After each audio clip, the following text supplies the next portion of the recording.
Yes.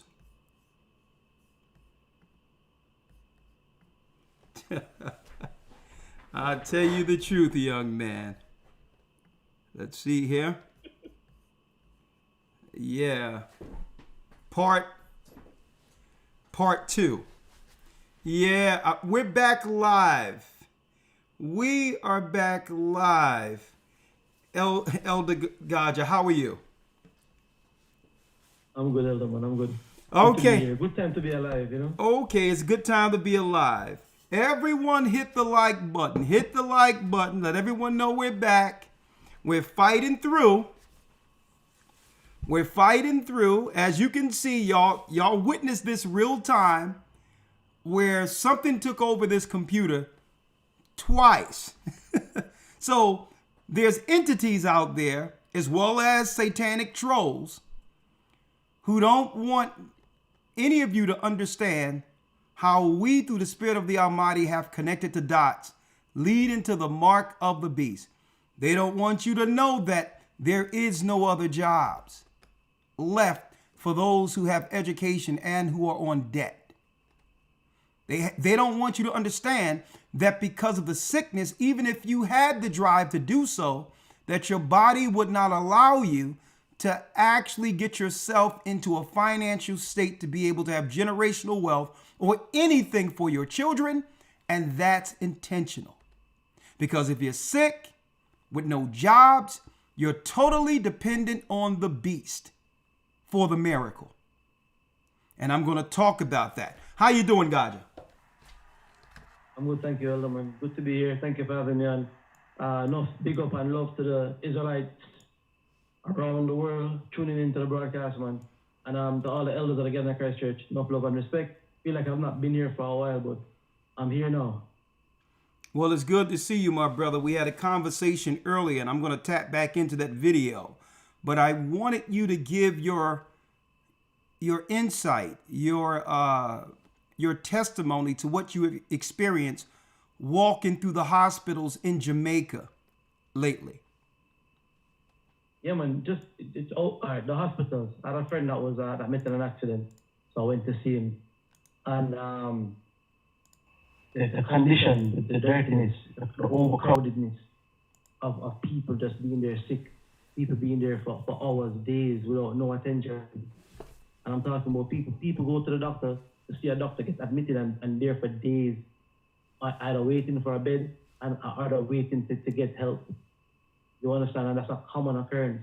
And they had said that COVID had caused the hospitals to be overcrowded, but the hospitals were overcrowded long before that.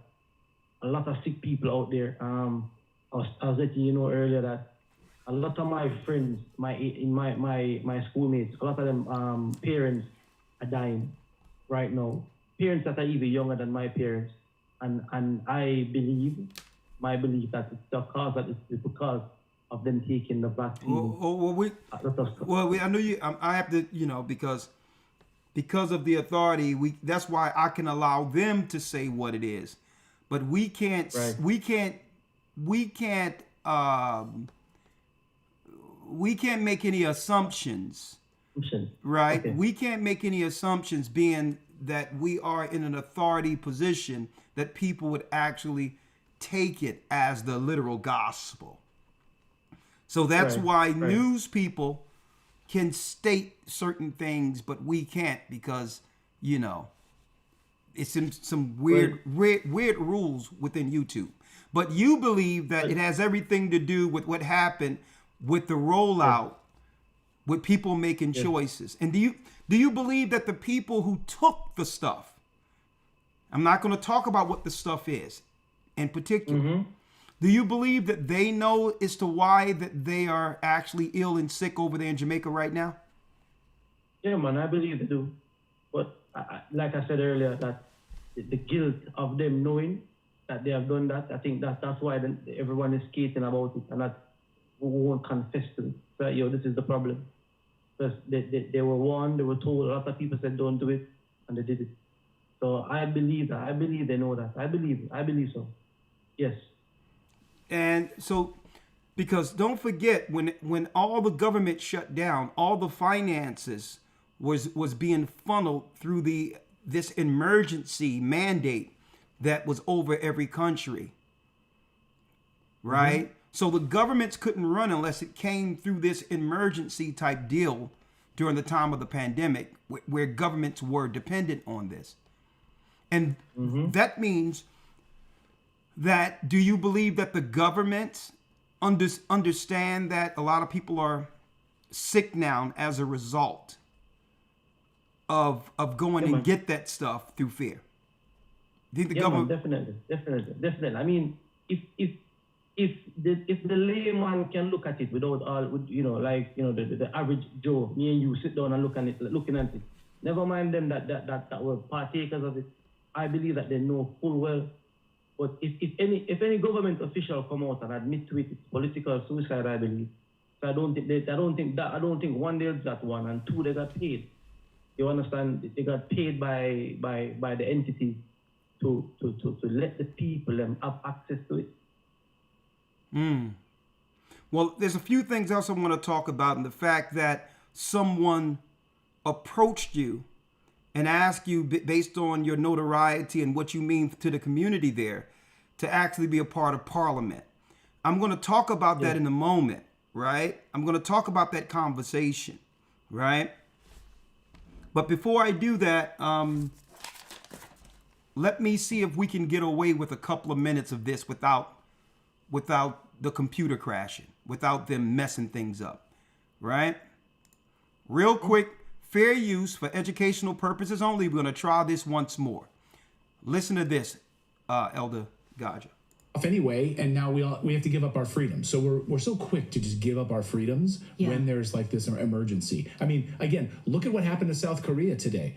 We're declaring a martial law because there's people politically that don't like me. So I'm going to become a dictator, declare martial law, and blame it on the Russians, blame it on the North Koreans. And the people didn't buy it. So I think now we're sort of, hopefully we're more awake and we're more aware of these things. Yeah. You want to keep eroding our freedoms, you need to have these big catastrophic events like lockdowns. As someone points out, Lance here in our chat says on Rumble, he says, Trump claims warp speed was a success and saved lives because the WEF and the WHO wanted the world shut down for 7 to 10 years until a vaccine was found. So a success meaning that they were able to get this thing out and I guess make them happy. We didn't get to shut down for 10 years. Big Pharma shareholders happy. Big Pharma funds many congressional members, so maybe it's a success for them, but not the American people. And I'm sorry, I did just pull up my notes. It was President Herbert Hoover who said that. Okay. I was all over the place. I knew the quote. Wow. I really like the sentiment. I had no idea to attribute it to. Sorry. It was Martin Van Buren. John Quincy Adams. It was Martin Short that said that. Martin Short, who was the head of the... Yes, the head of the comedy division. It was Samuel Clemens. All right. More news on this front. So Bill Gates has gone viral once again, and he tends to go viral for saying things that are true. And people cannot believe that he actually let the cat out of the bag on this story. So he admitted yesterday that India was his personal, or is his personal playground for the Bill and Melinda Gates Foundation, which of course fund all sorts of experimental vaccines. Where do you go? You go to India, you go to Africa, and you test them there because then we don't learn about it. And if they fail, we don't learn about it. And then, people die. We don't hear about it. Right? Because who cares about those Indians, right? Who cares about those Africans, according to these rich billionaires? So Bill Gates just admitted on a podcast that India is treated as a giant laboratory of his to test things on people before the rest of the world. Watch this unbelievable moment. And it's kind of a laboratory to try things that then, once you prove them out in India, you can take to other places. And so our biggest non-U.S. office for the foundation is in India, and then most number of pilot rollout things we're doing anywhere in the world are with partners in India. If you go there and you've never been, you might think, well, yeah. Okay, that sounds very familiar, like the Tuskegee experiment, where we told black men that we were just testing their blood, but actually we were giving them syphilis and letting them die, even though we had the cure right in front of us. Whoa, gotcha. Can you hear me? Okay, I think I went on. Let me put you here so you can hear me better here. I'm going to make it where you can come through a different system. Say something now, Gaja.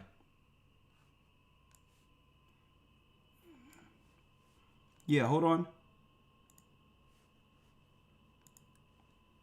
Because I want to make sure. Yeah, I can hear you, but I want to make sure they can hear you better. One moment.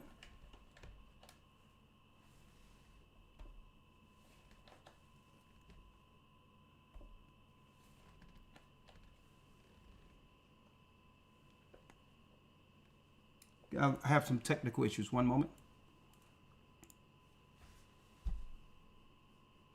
Bear with us. Hit the like button, folks. We're going to jump into these scriptures in one moment.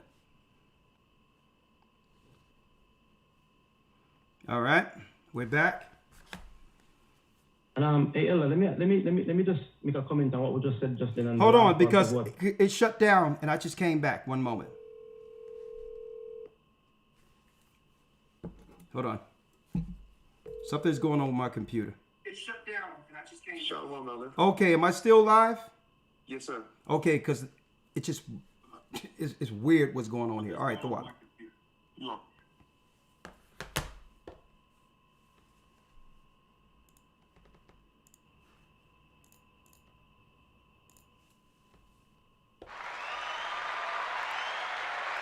Okay, all right. All right, God, just say something there. Yeah, man, you here? Can you hear me? I'm here. I can hear you. One moment. I want to make sure that they can hear you clearly.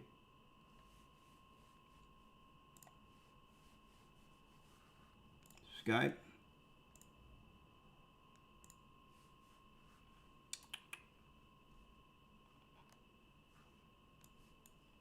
One second, all right? Yeah, man, no problem.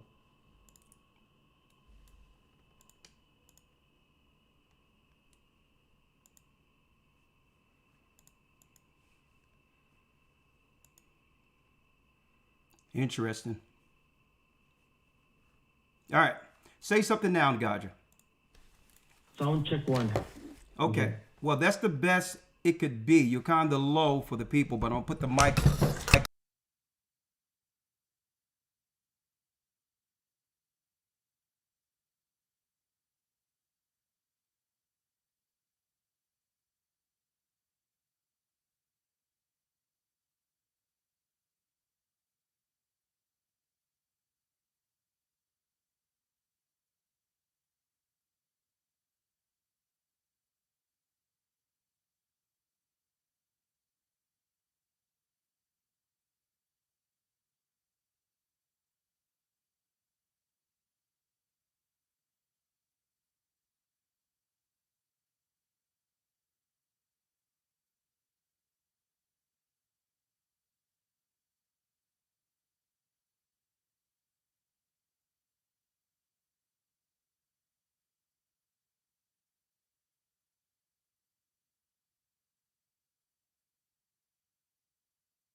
Okay. We're good now, Gaja. Okay. speak to it. All right. So real quick, Yeah, man. just drop on me real quick. Hope they can hear exactly what happened. Exactly what happened when it comes. Excuse me, brothers and sisters. There's technical issues here. Yeah. Exactly what happened when someone approached you for parliament, and why did they approach you for parliament? Well, like I said, I know the council. Good friend of mine from school, went to school together, and they were like, "Yo, listen, you have a good reputation. Your name is known. People know you here. Would you be interested in running for MP?" Never answered. Never gave an answer either way. I just listened to what they were saying. You understand me? So that's really how they approach me and ask me if I'd be interested in something like that. Because I think the current MP, they predict that MP is going to win the following election. So they're like, it's like a 4 or 5 year plan that will get you in from now, and then you can run in a few years' time. That's the whole gist of it, really. Well, when you approach me about them coming to you about the politics, I made it clear what options there were when it comes to that. Right? You did something over there that gained some recognition from the politicians in your area. Tell the brothers and sisters what exactly you did through your own power, through the Spirit of the Most High, over in Jamaica, if you will.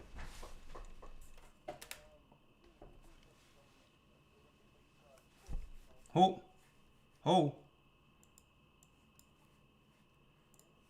Wait.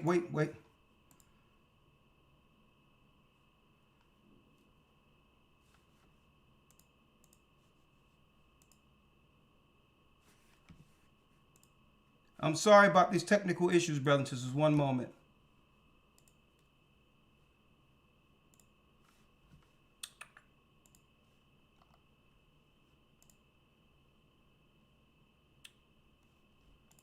Speaker display. Yeah, go ahead, Gaja. Yeah, man. So we got approached by the ministry, and we did we built some poor relief houses for some people for what's the word that you would use? They say just sound. This technical stuff is really bad because they can't hear you clearly right now. You're sounding muffled. Oh, I don't know. Hold on. Are you hearing me clearly? Yeah, I can hear you, but one moment.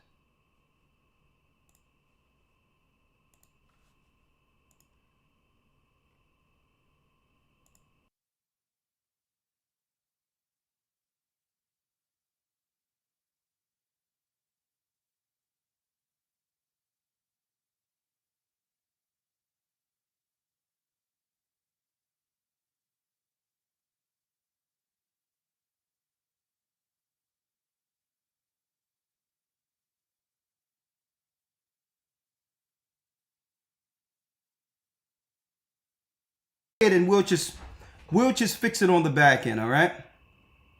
Okay, no problem.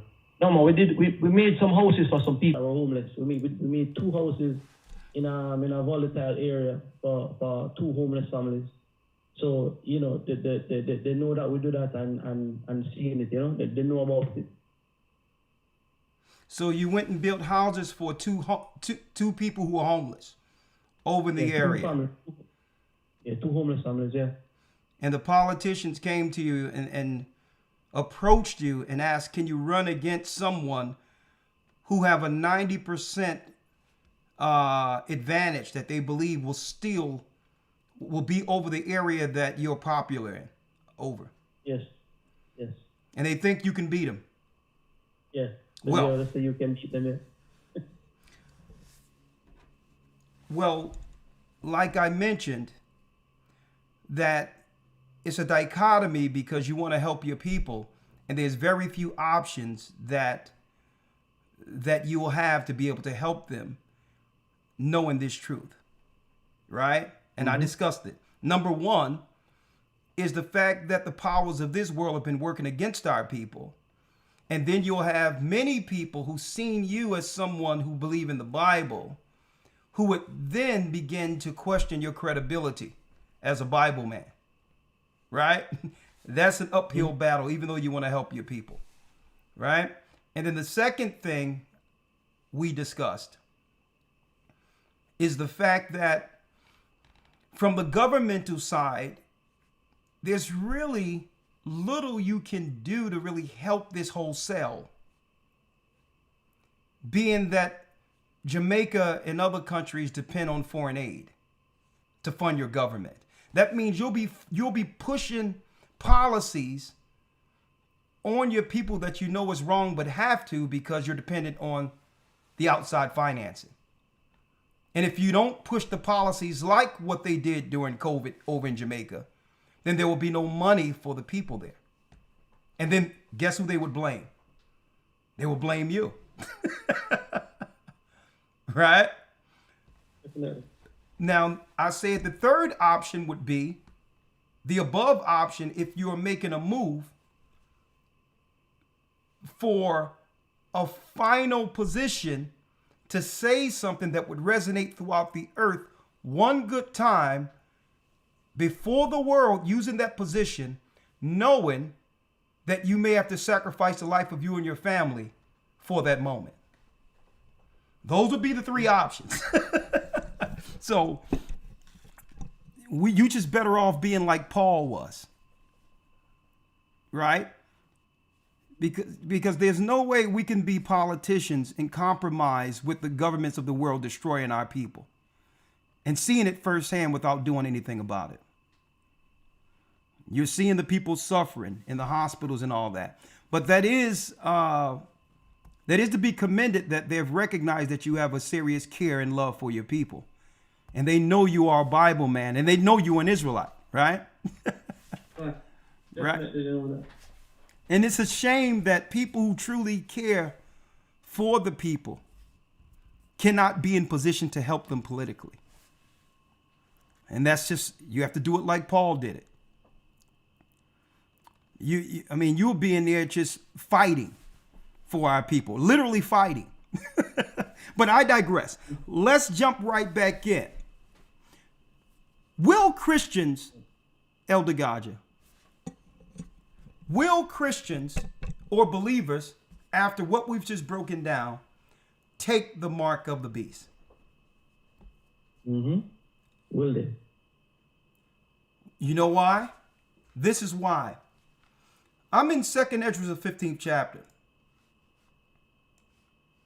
Hit the like button, folks. Y'all doing a great job. I'm sorry for the technical issues earlier, but we have made it through this. Obviously, they didn't want us to play these videos, but I have to play it to connect the dots.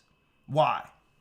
No jobs, bad health. People got some stuff in them due to these emergencies. And here it is. We're living in a time now where there is no real employment. At the same time, they've moved all these migrants next to us to take any jobs that were left for us. So where does it leave the world? Well, I'm here right here, Elder, and I'm going to read this. Few scriptures. I'm here in 2nd Ezra, the 15th chapter. 2nd Ezra 15 and 19 reads, this is where we are.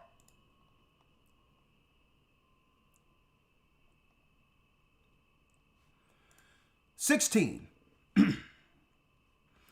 For there shall be sedition amongst men, and invading one another." Didn't we see that during the virus when they not during the virus, the same time where they were letting migrants in? And you had gangs taking over whole buildings. Now imagine when there's no jobs with very little resources amongst the poor. "For there shall be sedition among men, and invading one another. They shall not regard their kings nor princes, which means they're not going to care what the government says after they've realized the government have actually betrayed the people. They're going to realize all at once they were lied to, like Biden and others did, fluffing up the numbers to make people believe that the economy was fine, making people believe that jobs was going to come back. At the same time, they're outsourcing all the jobs that are left. When you pick up a service call, you're calling another country that's making money that should belong to the citizens. The little jobs that left, the government have already gave them to the others. So when people finally realize that this is their current state, survival kicks in. The survival of the fittest. I have to get it how I get it. And that's, folks, that's the environment they're cultivating right now. Politically, they have done this intentionally. So people are not going to regard the government officials, and they know it.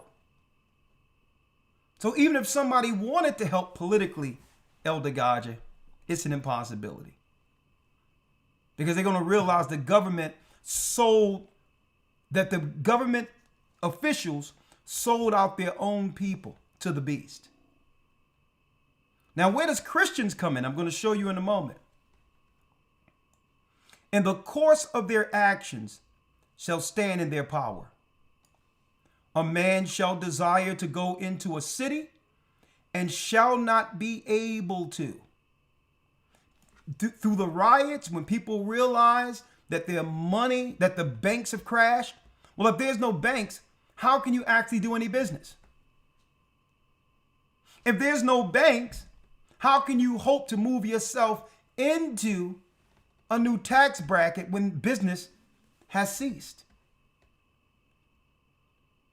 So they use a lot of the emergency money to fluff up the banks also during the time when things shut down so that people couldn't panic. At the same time, Biden, Elder Rawchaa, shut down the petrol industry, the gas industry, all of that they shut down in the United States so that America wasn't producing anything that would make it worth something in bolstering the GDP. It made sure America wasn't making anything to go into debt. Then it started funneling all this money with the pandemic and all these others and immigration so that they can flatten America to an irreparable position where it doesn't matter who you vote in. No one can repair what they did in the last 4 years as far as finances go. And then the people are sick on top of it. So the people are going to lose their minds. They're not going to regard the kings. These are the politicians. So the politicians are going to have to put in military measures. Now, all of it's not going to happen at once, but I'm rolling out to you, brothers and sisters, what to expect. They're actually prepping the ground for when the people rebel after waking up. When you realize that your degree isn't worth nothing, but you're still in debt. The corporations folks own the debt because people can buy the debt. So they have successfully put the world, American citizens, number one, in servitude again. Not just black people. All people will be under the servitude model. There will be no middle class. It's those who made it and those who have something until they find a way to get, the government find a way to take that and the rest. So now, not only are we dealing with sick people, family that's against each other because people made different choices and all that, sick people that we have to help who didn't listen when we told them not to do that. So we're going to have to bear the burden of people who didn't listen. That weight is going to be on us. And then on top of that, when people start panicking, they're going to have to make measures. They're going to have to restore order. And this is why they have a guy like Trump in place. Listen. Check this out. Hit that like button, folks. Y'all doing a great job. For there shall be sedition among men, invading one another. They shall not regard their kings nor princes, and the course of their actions shall stand in their power. Listen.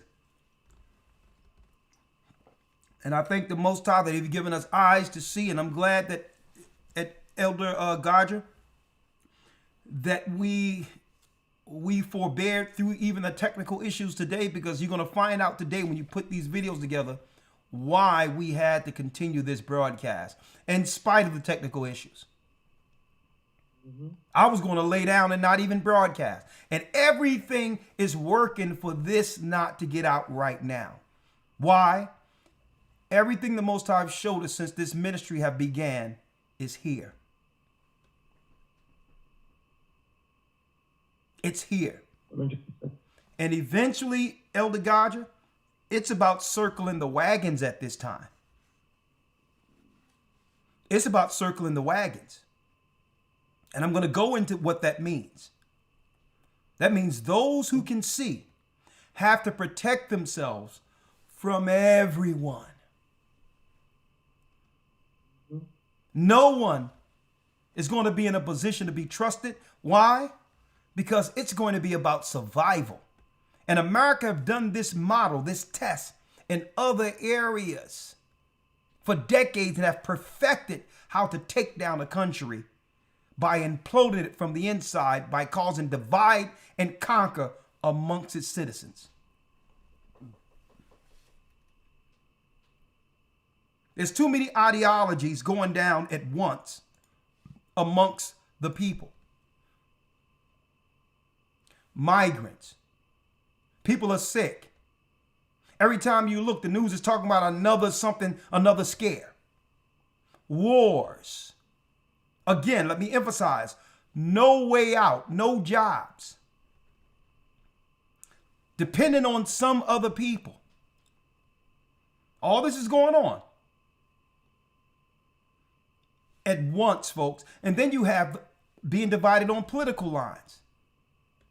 Trans people, LGBTQ, man on one side, woman is on the other side.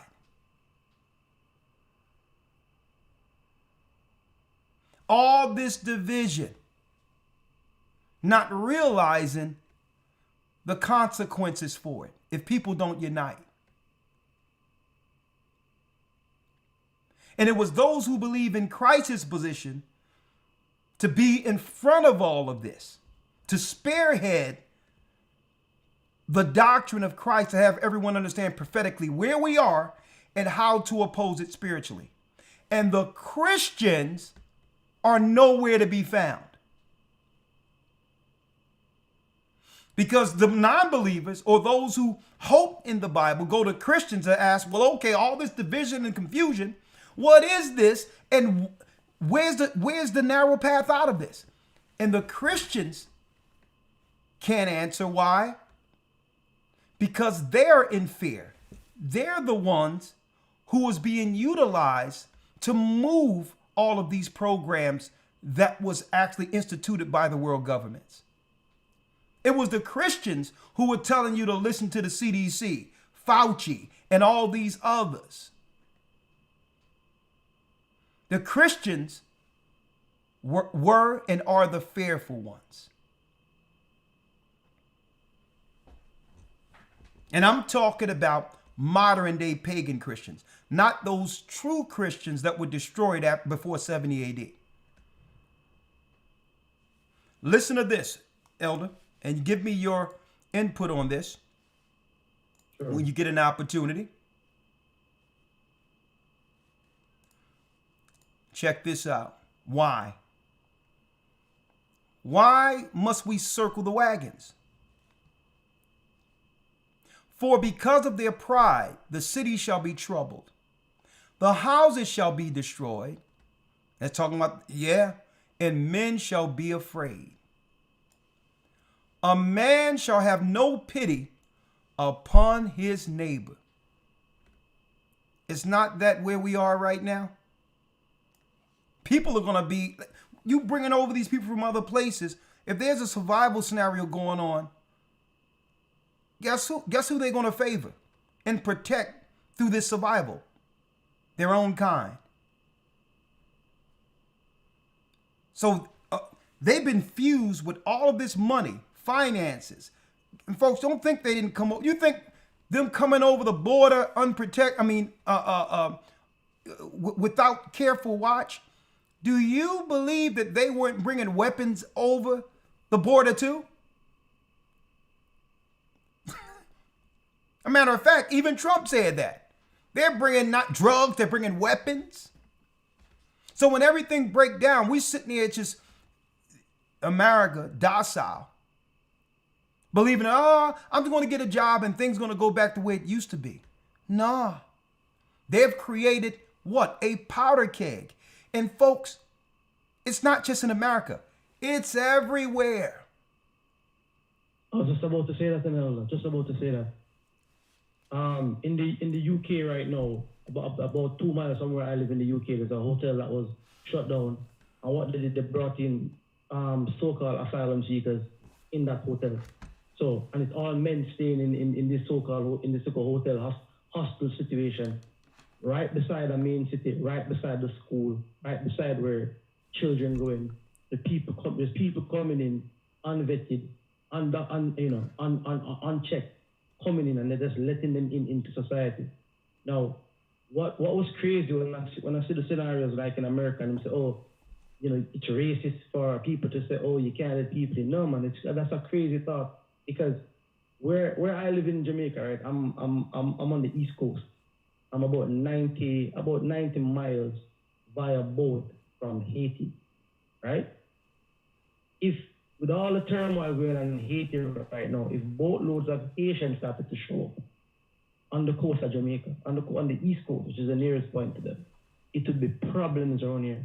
Because the first thing they're gonna do, they're coming into your house. They're coming to spoil, as the scripture says here.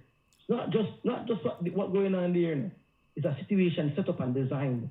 It's designed for it, where they're looking to implode.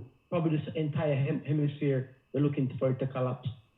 There were reports that the prisons in Venezuela was open, and everybody sent north to the border to cross over into the States. Hardened criminal. Of course, they're coming over with weapons. You with me? That was a report of the gang that took over the apartment block. So it's set up directly to implode for war. Because if I'm here, if I'm in anywhere, and somebody that's not from there coming in to try and take something, it's going to be a problem. And that's not me being any way more than just I need to protect my family, protect. I need to protect what's here, because who's coming in? Coming in to rob and steal.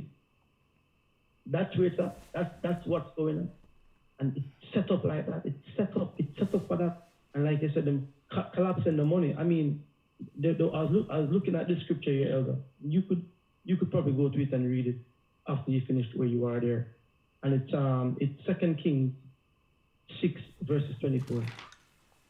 I'll get it in a second, right after this one, all right? Yep.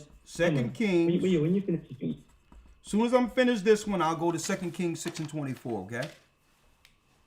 Yeah, man. Because why are people tripping? Because people are tripping already, but a lot of the crime isn't getting reported. And you notice how, they're slick how they did this when they talking about the war on crime and what we need, not the war on crime, but what we need to do is we have to be more lenient, defund the police, and all of this. There's too many laws that are put towards the poor, and it makes you think that these people are for our turn. No, they made it where certain crimes wouldn't be reported so that they can claim that there's truly no issues. I know people on the police force, folks. There's many crimes, unless it's to a certain magnitude, it's not even reported. Cops don't even come out.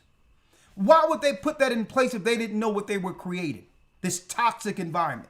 Why would they make it where certain crimes aren't reported if they didn't know that the crime would begin to increase? See how they did it? And then they'll get before you as politicians and say, listen, there's no crimes reported here. Well, half the sheet of crime that you claim was criminal, people can no longer call and report it anymore. People were walking in the stores, Gaja, and could take up to $900 of stuff and couldn't be arrested for a time.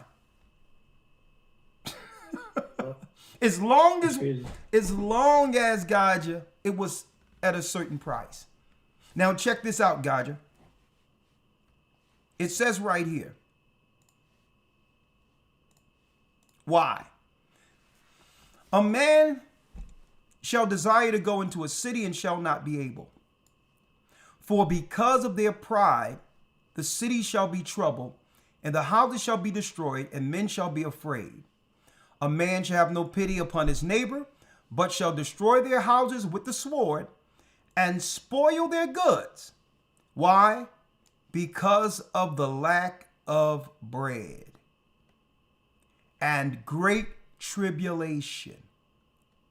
The lack of bread. And that goes way back to this that I showed earlier for those who missed it. Hold up. Let me show you real quick. It goes way back to 1973. Listen to this. It goes way back to 1973, Gaja. Mm-hmm. Let me let them 50 years ago. Yeah, let me let them hear this real quick. City in the year 2000. Yeah, here it is right here. They showed this in 1973, Soylent Green. What did they know? New York City in the year 2022. Nothing runs anymore. Nothing works. But the people are the same. And the people will do anything to get what they need. This is the police. What they need most is Soylent Green. The supply of Soylent Green has been exhausted. Return to your home.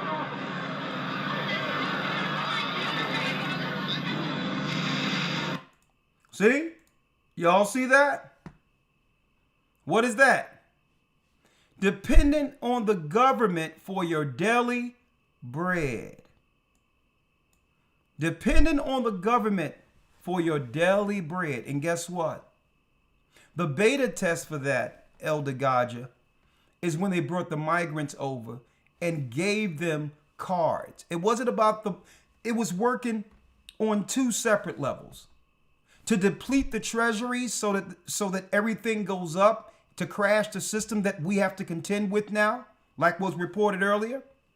That was the number one thing. But the number two thing was to test the new electronic system for spending. The migrants were used for the mark of the beast commerce. The commerce thing that they just put on grid. A large number of people where they're dependent on the government for housing, the government for food, and the government for money. You see that? Mm-hmm. That was the test grid for the mark of the beast, using outsiders. Using outsiders as the test. Now, they did it a long time with us, with Americans in certain areas. The poor would be on EBT or food stamps. And I'm sure they have certain council programs like that everywhere. But Yeah, man, the UTF is yeah. all of them. But listen, Gaja, It have never been tested on a scale of tens of millions of people at one time. See that? An outside source, an outside people at the same time, Americans are also given subsidies, adjusting us to a different optic where the majority of the citizenry depends on government. Now, for a lack of bread, right? Now check this out, Gaja. A lack of bread, and then it says,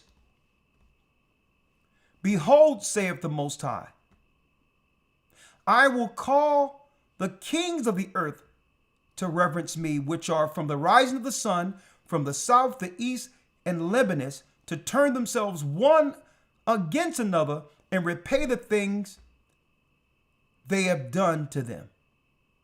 So at the same time, what's going on? Warfare throughout the whole earth simultaneously while the people are suffering.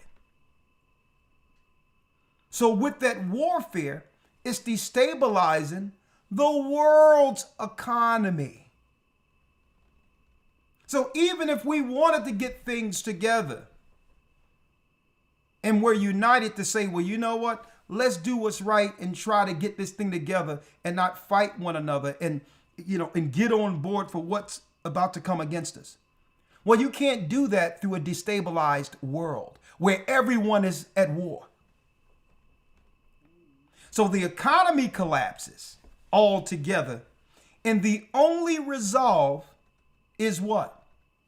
The mark of the beast. Now, of course, I'm going to be going into the path to the mark in the academy. I'll be dealing with that lesson, Elder Rawchaa. The week after next. Not this Sunday. This Sunday I'm going into the split between Israel and Judah. But next week, the path to the mark is here, will be the lesson. Where Elon Musk comes in, all of it, right on time after destabilizing the world. They're right on time for the world to actually receive the mark of the beast. Why? Because there is no alternative for survival. All the jobs are gone. Gotcha. Elder, I sent you a video on WhatsApp. I don't know if you can see. And Gotcha, you did? And Gotcha, listen to this. Hold on, let me get it. People are going to be ready to accept the mark of the beast. Those who had those who had the cushy desk jobs, AI have already replaced them. Those who had the customer service jobs, unless you are an illegal or someone from someplace else who's speaking another language, you're not going to have the job. You have to be from somewhere else. And if you do get a job, you're going to have to comply with the lower wages or get nothing at all. Because when you have all these people that comes over, it saturates what? The job market, and it lowers the pay wages.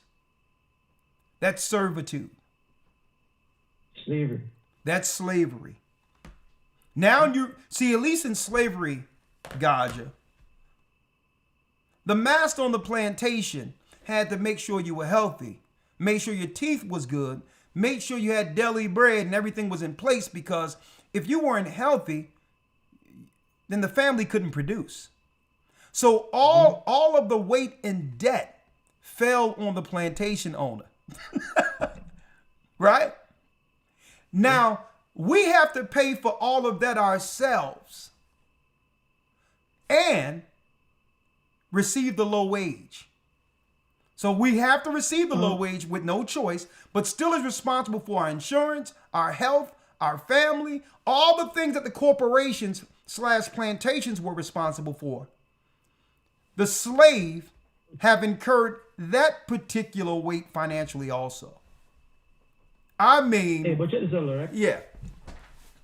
check this out. When you were playing the clip earlier in the when they were talking about unemployment and what that was, and when they said to you that the figures of unemployment have gone down, all right? Yeah. This is something I've seen here firsthand. Now, they will create some little jobs out there that are probably minimum wage or below. You understand me? And people will gravitate to them, the call center workers, cleaning jobs, what have you, right? Yeah. But when you really check it, after these people get paid end of the week or end of the month, there's nothing there. You know, everything is out. They're just going back to work again. So even though that they can claim employment, you cannot create or grow wealth. So really, you just work. You're just working for the sake of saying you're leaving the house for doing something. And I've seen that here. I've seen that in the UK where they say, okay, unemployment is down, but really, it's an illusion created by them. So, all right, check it. If we have the people them doing this and they get, and minimum wage is $50, but the expense is $49. They are just turning the wheels to come back to work, to keep working, to say that they're working. There's no, that's not a job. That's not creating. That's not getting a wage or earning anything. So even that in itself, like I said, I believe it's a part of the illusion and a trick that they push out on the people. So when they're giving you these numbers, like the Jamaican government right now is saying, oh yeah, unemployment is at record low, 4%, never been like that ever. But what are the people earning in these jobs? Can they pay the rent? Can they pay the car note? Can they actually survive working these jobs? And that's the question.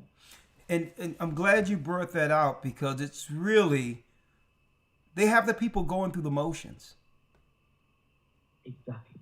Because when you go into the job, you're really going out there into the world seeking another opportunity so not to be on this job. You're still seeking, maybe if I'm out here, I can find what I really, I can find something else that could really help me out outside of this. It's not like people are dealing with jobs they can retire on anymore. So it's really going through the motions so that people just don't get complacent and begin to just turn on government.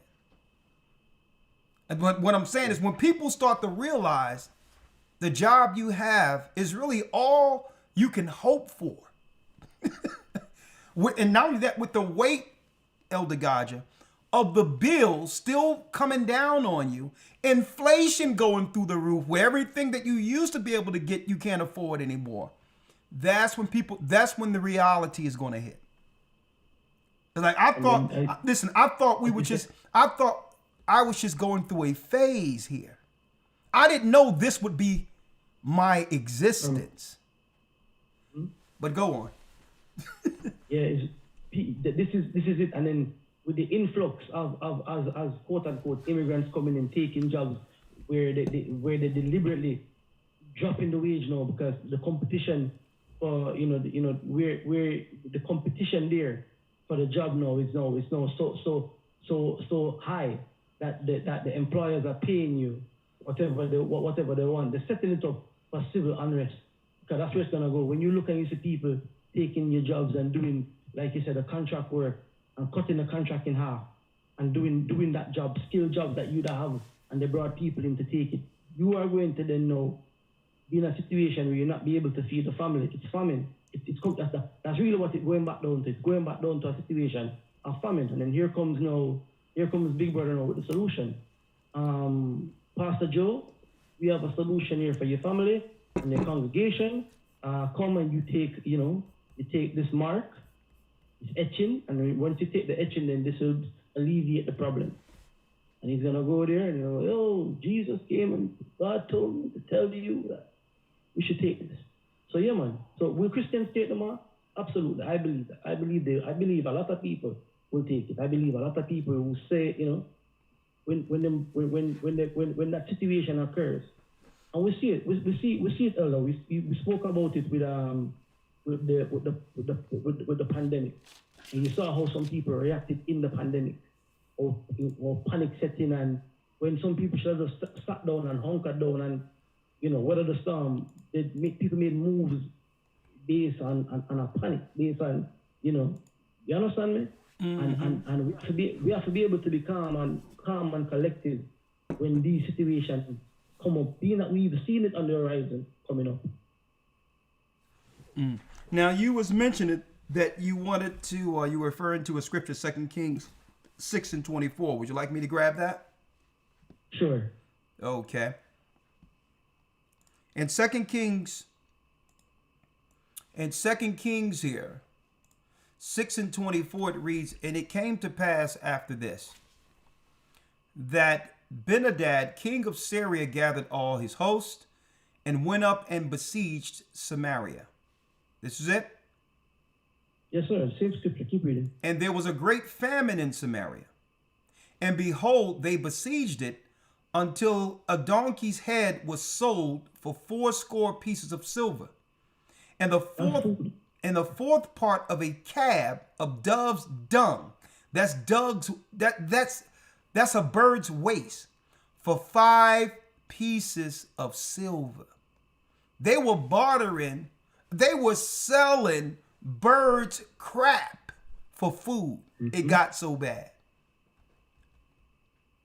And as the king of Israel were passing upon the wall, there cried a woman unto him, saying, "Help, my lord, O king."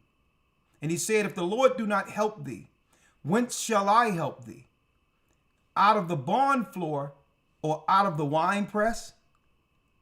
He says, "How can I help you? There's nothing left."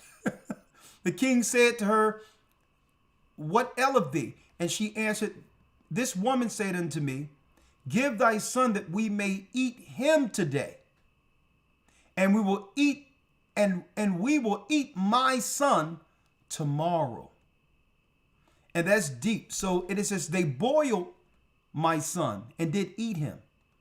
And that's deep, Elder, because in the movie Soylent Green, the people were relegated into eating their own people. And folks, let me tell you, don't think it can't get that bad, because you got to understand what leads people into a primal beast mentality. It first starts with people undermining and attacking or going against people on the regular level.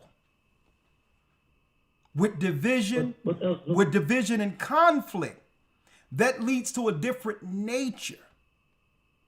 And through that nature, starting there, no telling what you will not do in a state of an emergency.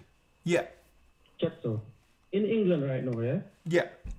In England right now, 2024, as me and you talking right now, in England, they are setting up what they call smart cities, where you can't necessarily leave from one town to the next. So, like how we can drive from Birmingham to Manchester and to London.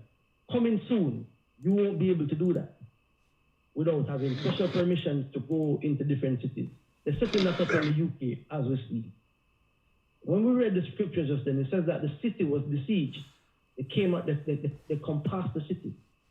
So if you in a situation right now in Philadelphia, New York, Chicago, California, LA, wherever a city, and military comes around that city and say, "Oh, listen, everybody needs to stay here. Nobody coming out, nobody coming in." It is going to be problems. Once the food depletes, then it's a problem. People are going to riot, break into houses looking for bread, as the scripture says. It's a siege. COVID-19 was a test, a trial run. They told us not to come out of the house for days. Now, when you look at a place like Jamaica, where people's survival is dependent on them leaving them house each day, because it's a day-to-day thing. The hustle is a day-to-day. A lot of more, if I was to put a number on it, man, I'd say 95%, 99% of the people on this island, surrounded by water, cannot stay in them house for 5 days without coming out. So if the government come and say, "Yo, listen, stay in your house," curfew, we have pandemic, whatever is going on outside, you can't come out of the house. Then the people them is going to riot. The people them are going to break into the neighbor's house looking for food. No pity. The man, there'll be no care. Because, the family dying, the family need food. The people, like I said, we're seeing it. The family members are sick. Yeah. We're looking at young people sick. Not just the elderly. No. We're looking at young people sick, physically sick, mentally sick. That's what's going on. So before 2020, if somebody would have said the government can lock you down within a day, I'd be like, well, I don't know about that.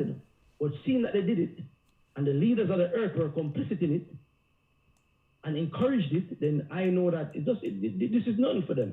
If they wake up, I believe that they can get up tomorrow, literally tomorrow, right, and crash fiat money and just say, oh, we're not using this anymore. Well, they're gonna have to. That's the only way. That's the only way that they'll be able to receive the international subsidies, being that these countries are in so much debt. I mean, let me tell you, Gaja, what's happening here, it's not like it didn't happen before. Look at Jamaica's currency. What is that worth? Nothing. See? Not even the paper printed on. The same thing. Nothing. They sent the East Indians over. They sent the other nations over. It's the same model they've done to England. They've done to Australia. Look, what is Zimbabwe money? Right now, you have to use the American dollar in Zimbabwe. That's how bad the Zimbabwe economy went. It's okay. We can't deal with this inflation no more. We have to use U.S. currency. Like one loaf of bread was like what, 10 million rand or something like that. Something crazy like that. But because us living here in America, the land of opportunity, and are so insulated to how the world works, we don't even realize the model we're currently living under. This isn't a new thing on how to implode a country and destroy its currency and bring the people to their knees. The banks are fronting. The banks are working for the power structure.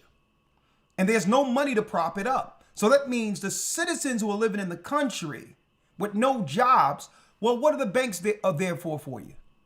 When you cannot buy a house, you cannot afford, your car is about to be repoed.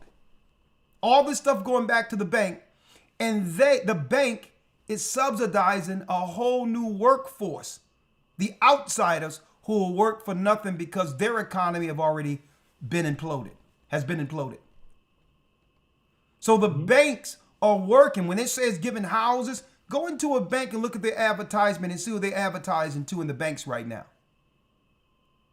When it comes to getting a loan for a house, these are other people. There's Asians and East Indians and all these other people on their marketing material in the banks. Okay. So the banks are behind funding the new work class who's willing to work for nothing. And because, Gaja, they knew that there will be pushback from American citizens who will never roll over and just step aside to be replaced, something conveniently came that got us sick right before the migrants came. You see how strategic that was. They knew that under normal circumstances, a strong-minded, strong-bodied people would have resisted what they're doing right now. But when you go into Philadelphia, when you go into different places, you go in these hospitals, they're packed with our people. Sick. And then there's these assistant homes where the government is paying all this money to tuck these people away who have lost their mind, who have been damaged through the stuff. So to make everyone believe that, okay, the systems are going on as usual. When you go into these places, you'll see our people, young people, Gaja. It doesn't matter the race either. All of them are sick. It's all intentional. And guess what? When the people realize what's going on, it's going to be like this. It's going to be like this in the scriptures, right? Real quick, Gaja. It's going to be just like this. Check this out. Soylent Green. At the very end, they were fighting over their weekly nutrition ration called Soylent Green in the movie. The cities were broke down, and the only thing people can look forward to is their weekly source of food. What was the food? They're making our food out of people. Next thing, they'll be breeding us like cattle for food. You gotta tell them. You gotta tell them. Promise, Tiger. I promise. I'll tell the exchange. You tell everybody.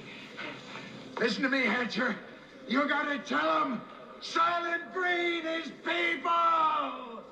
We gotta stop them. Soylent Green is people.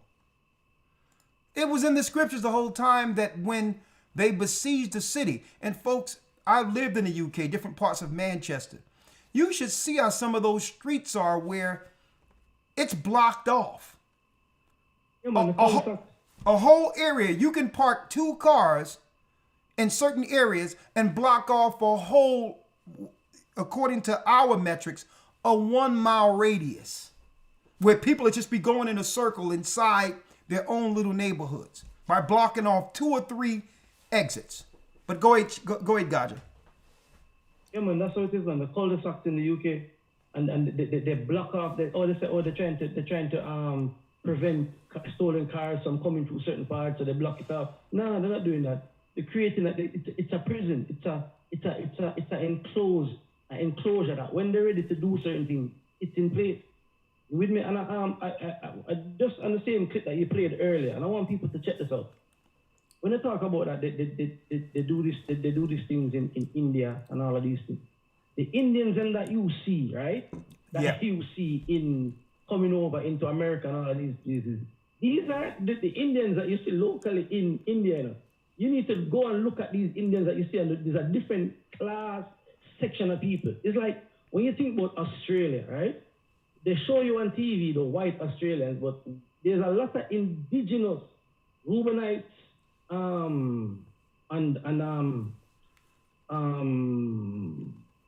Pacific Islanders.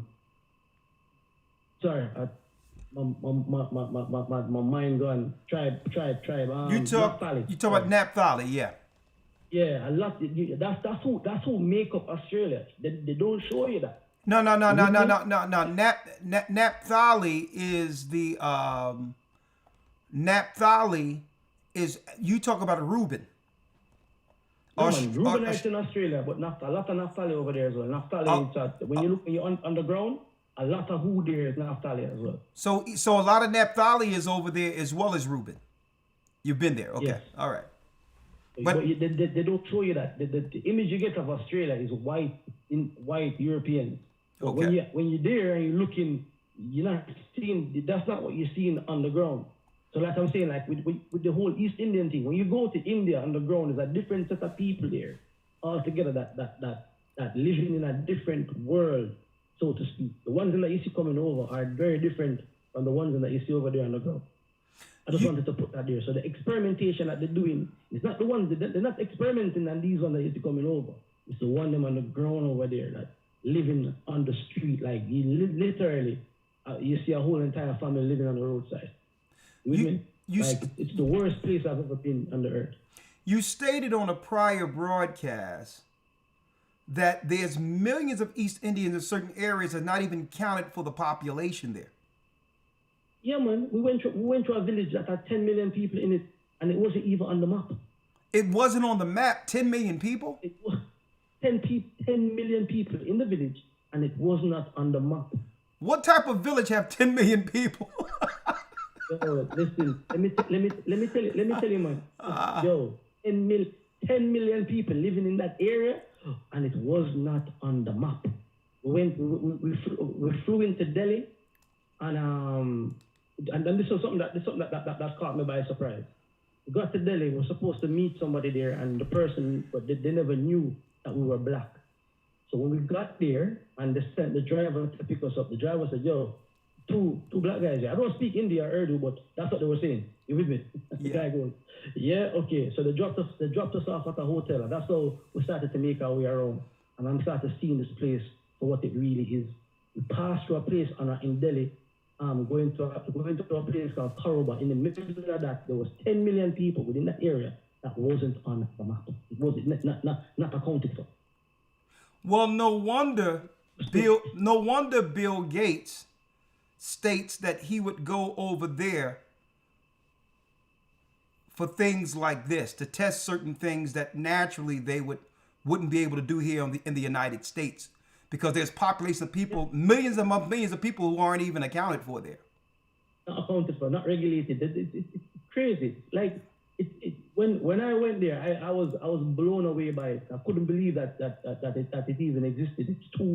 It's like worlds of worlds. It's like a world within a world. It's mind-boggling when you see how they're living over there. Well, I believe we need to do a complete broadcast, since you've gone over there many times, well before you had the truth, I know. We have to do a broadcast on the cultures of East India and their caste system, what they really believe, so our people will know in our country what we're up against. Listen, okay. When you sit, and that's when I see them here, when I see the East Indians in here in Jamaica, and they come and they act like, like a superiority complex. I get at them, I'm like, yo man, I know where you come from, So when you come here, you come into paradise. So respect that. Because you guys have to wake up at 4 a.m. to go to an 8 o'clock job. You understand me? It's not, there's a million people competing for your job where you are. That's what's going on. There's 1 million IT guy that can take that job. If you're a baker, there's 2 million guys that can take that job. That's what they're dealing with over there. But think about the mentality, if that's what they're used to. Coming from an entirely different perspective, look how threatening that is if they were to get let loose in our environment like we're seeing presently. See?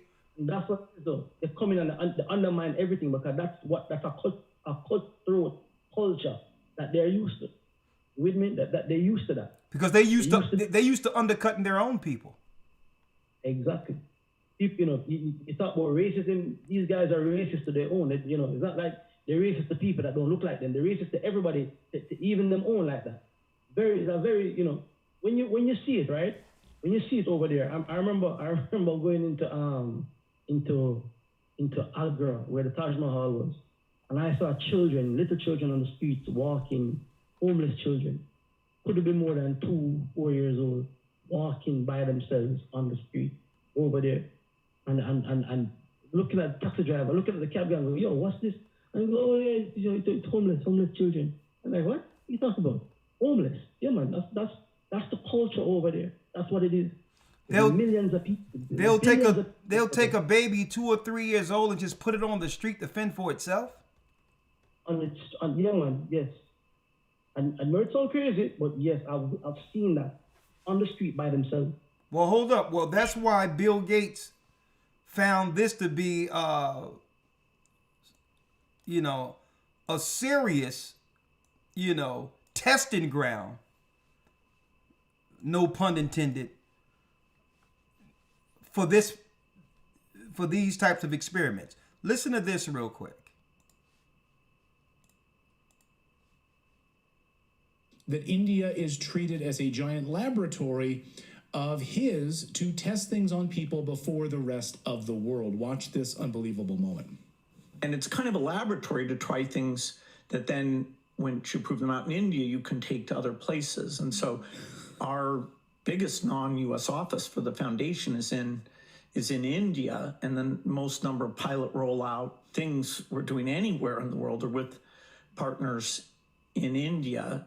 If you go there and you've never been, you might think, well, yeah. Okay, yeah. That sounds very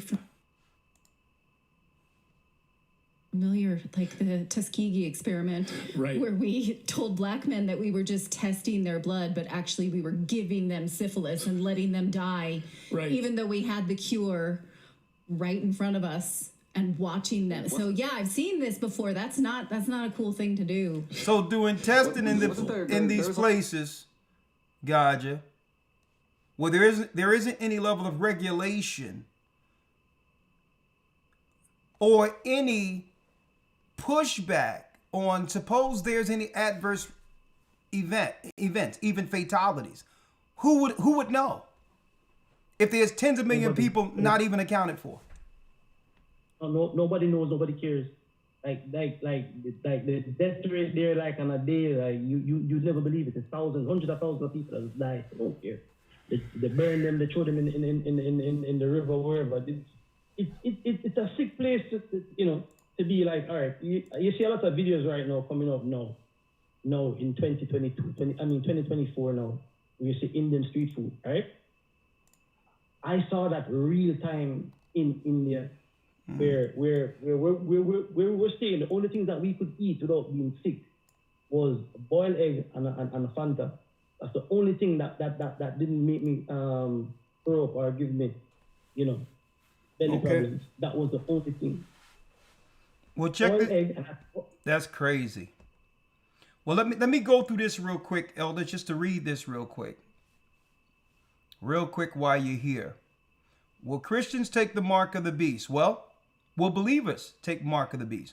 Well, a lot of Christians are no longer with us after falling for the stuff that they convinced their church members to take. So I believe that was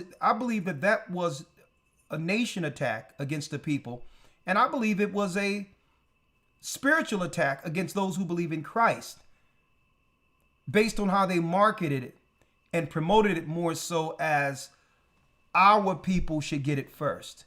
The marketing agenda that they rolled out meant that there's only a small supply, so we should prioritize blacks, who are predominantly, when you look at it compared to any other race, primarily Christians. Now we're suffering the fallout for our choices. Now these people are packed. Now look how many migrants are over these hospitals and these care centers and these house nurses that are going all around, based on the number of sick that none of us can actually, get a handle on. It's too much sickness. So here we are. What will be the alternative, if you will? Well, I got an announcement, so stick with us. Y'all doing a great job. We're over 2,000 study, but we're about 800 likes short. Please hit the like button. The Bible says, Elder Rawchaa, that, and we know the beast is talking about an empire, folks. It's not talking about no man popping up. Okay? There was no one man who came and rolled out the program that everybody took. There were many people involved. Fauci, Gates, the American government, the government officials who rolled it out in every country. They were all a part of the beast. And it says, listen to this. And he deceiveth them, so they work through deception. That means convincing us of something that truly isn't so. To deceive is to trick people. Oh, there's something outside. Oh, you better move 6 feet away, and come to find out all of that was arbitrary. It was unnecessary, and they're actually saying it now. Well, we didn't really have to shut down the schools, but who knew? First time we're trying something just to make sure we keep people safe. It was arbitrary, is what they're stating now. It was deception. And deceiveth them that dwell on the earth by the means of those miracles which he had power to do in the sight of the beast. Now, when it talks about the miracles, folks, there's going to be a miracle cure for a lot of what that stuff caused. It's going to be technological medicine, and that's the next phase of the healthcare system. So a lot of doctors and a lot of nurses are going to be out of business. People are going to be able to go to the doctor's office by pulling up their computer or their phone and speaking to a practitioner. And there'll be very few of those. And they'll be able to, based on what's in a person's body, monitoring them, mind you, they'll be able to pull up the person's body and let them know exactly what's wrong and be able to give them a fix according to what's the stuff that's in them. And some people are going to swear by this new technological medicine. Hey, Elder. Yes, sir. Just you saying that, right? Yep. Something just popped to me. Tell me if I'm right. Christ says, as in the days of Noah, right? So shall the coming of the Son of Man. At the days of Noah, men were living longer than what they're living now. You think we'll see that again now, where they'll start bringing up medicine to let man go beyond 120? They're going to promise all types of stuff. They're going to promise, they always talk about that now, and I've heard this in the insurance field. They always talk about mortality rate and life expectancy.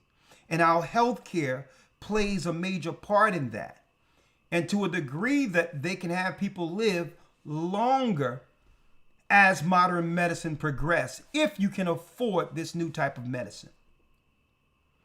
Right? Yeah. So what I'm saying isn't anything that I didn't show years ago in the midst of the scare. How they were getting everyone adjusted to actually not going to the doctor's office, but actually going to Zoom, which was counted for a visit, unless you were going in to get the jabby jab. And under certain instances, the doctors would come to your house once you've approved it. Right? So whatever in the body will be able to read the vitals and have all of everything about you right before the doctor based on the technology they're coming with. Neuralink and all these others. And I'm going to be talking about this in a couple of weeks. But the science have already been approved, folks. Neuralink brought to us by who? Elon Musk. So the technology will fuse into the healthcare system where less doctors and nurses, well, they'll be expendable. Outside of what? Caring for people to give them a comfortable exit. That will be the only place for healthcare providers on the nursing side. And folks, we're already here. Where they'll just be used to give people a comfortable exit. I'm going to tell you, folks, that's what I'm going to tell you. And let me tell you, it's blood sport even in the nursing area where they're fighting over patients now when it comes to house visits. It's blood sport even on that level now because at one time they were making hands over fist in nursing. But right now, since they opened the floodgates, it's blood sport for patients now. So the only thing that's going to be left for nursing and all that is to give people a comfortable exit. Okay?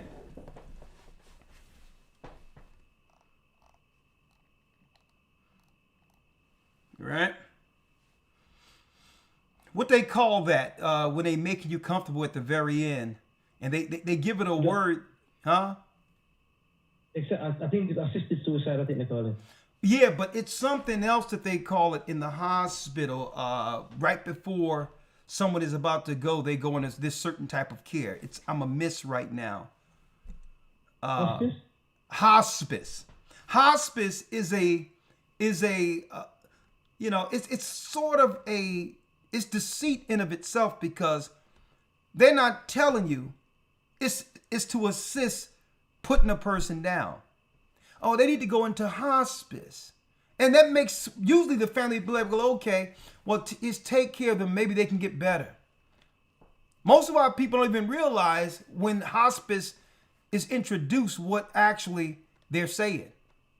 Well, we're going to make your loved one comfortable and put them down. Hospice. Right? So I got some, I don't want to put, really, I don't want, listen, I have to talk about this in the lesson in 2 weeks. I can't pull all this out right now. But again, Obamacare and all of that, putting everyone on a database. You notice, Elder Rawchaa, right now there's a lot of technology out there where everyone out there can use their phone and different equipment to actually read their vitals and all these others to see how healthy they are. And you don't even realize they're actually conditioning people into the new hospital doctor's patient model. Yeah. You see all that equipment out there? You're not going to need that equipment. Once you get this in you, your doctor going to be able to pull everything up. I've shown this 3 years ago. But you got to have the technology in you first. But that technology isn't just going to be your doctor. It's going to be, Elder Rawchaa, your driver's license. It's going to be your insurances. It's going to be everything about you. It's going to be your passport. It's going to be your wallet. It's going to be how you purchase. It's going to be how you get food or any product, because that will be the final model for commerce amongst the merchants before the end. And we're already here. Years ago, I said, all these people in the supermarket working these lines, and you're going to look up in your supermarkets, and there'll be very few people checking people out. I said that at 2007, 2008, and I said, look at Walmart as the model. But you're not going to see people checking people out. And people were looking at me like I was crazy on the corner, Rawchaa. I'm saying, yeah. Self-checkout. Yeah. And then I said, you know how I know the model they're going into? Walmart, martial law. And I noticed that you had cops on the beat around the clock at Walmart. And I said, you know what? They're going to have machines there and have the police in case people try to steal. They're setting the model in the optics for that prison type of commerce, commissary, real time amongst the citizens. And they're going to do it. Healthcare, everything. The Obama getting everybody on the database, it wasn't about Obamacare. It was all moving us into this system called the mark of the beast. I don't want to put out too much, but I just want to put this out real quick. And guess who's going to lead the charge? Christians. Because there's no real Christian leaders in position to lead the flock anymore, folks. They put motivational speakers as pastors. Hey, I might get backlash for this, but I think a lot of Israelites are going to take it as well, thinking that it's something else. Sorry, go ahead. No, go on. I'm listening. Now we see a lot of the like we the Christians, you see the Seventh-day Adventists, they hell bent that this mark of the beast is going to be Sunday worship. Total madness. You understand? And I remember even within the whole within the Israelite community, there were Israelites encouraging or saying that, you know, there's nothing wrong with the vaccine, in taking the vaccine. You understand me? So yeah. I believe that is going to be that. I saw a video, I mentioned it here earlier. I saw a video this week with an Israelite family, you know, celebrating Thanksgiving with swine in the thing, and, you know, it's a total mockery. So I believe it's not, you know, not going to be just the Sunday Christians that we're looking at. We're looking at even those people who proclaim in Christ. And I think that will fulfill the prophecies that we see in Isaiah 66, eating swine flesh and the abomination. And you know, the rebels, the Most High says he's purging out the rebels from amongst us. I believe that these are going to be the rebels. These are the believers. You know, when they said to Christ, you know, have I not done things. And Christ said, "Move, depart from me, you workers of iniquity." Paraphrasing. I believe it will be a lot of our people as well, a lot of people who know the truth, who've been claiming the truth of Christ as Israelites. I believe that. But anyways. You're right on, but then it comes down to the reality. If there's no work and there's no shelter and housing and no upward mobility for people to actually take care of themselves, and we're already in a divided nation, how are we going to protect ourselves from the chaos in the midst of all this? Because people are going to be suffering, and they're going to be dependent on those who actually did the preparing to sustain their own families. And that's really where our mind have to be. How are we going to protect the saints when the rest of the world wake up and realize that they have been tricked and begin to go crazy, straight bad crap against one another? That's what we're going to have to circle the wagons. But real quick, Elder, real quick, if you go to the book of Revelation real quick, it tells us about the spirit of this beast. And it says, this beast, which had a wound by a sword and did live. So we know the wound that was healed is the wound that happened to the Roman Empire. So the original spirit of the beast, guess what, folks? It's an extension of Rome. America is an empire out of Rome. And the image is the lifestyle and patriotism that came with the mindset years before that, under Antiochus Epiphanes, when he stated, all people shall be one people, regardless of race. They will put down their cultures and follow one law and one God. And the people will be rewarded for casting off their own beliefs to join the satanic alliance. That's the beast, folks. You can have a certain lifestyle if you're willing to compromise your culture, your laws, and if you're willing to renounce your God. Now listen to this. When you go down, it says, and he had power to give life unto the image of the beast, that the image of the beast should both speak and cause that as many as would not worship the image, that means if you don't follow the status quo, should be killed. Now, should be killed, Elder Rawchaa, that goes back to the desolation of abomination. The targeting of killing our children is a part of that desolation. Now, that's a whole nother thing. I'm just giving you an overview right now. But it comes down to the final desolation of abomination. But they have to have the whole world on board with the new spending system in them to turn the people against those who are in Christ. That's the plan. And check it out. He calls of all, small and great, rich or poor, free or bond, whether you are walking free or if you're in jail, it doesn't matter, to receive a mark in their right hand or in their foreheads. And that's why you have the scan for your phone at the banks, ATMs, and everything else. Folks, it isn't for the phone. It's for what's going to be in the people, your new spending system. But they have to break the will of the people before rolling it out as a pay system. And that's what they're using the migrants for. That system they put on the grid. With EBT cards and all that, to be able to fulfill millions of people getting food and shelter and all of that. They needed a testing ground before rolling it out for the rest of this world. It's not going to be in your phone.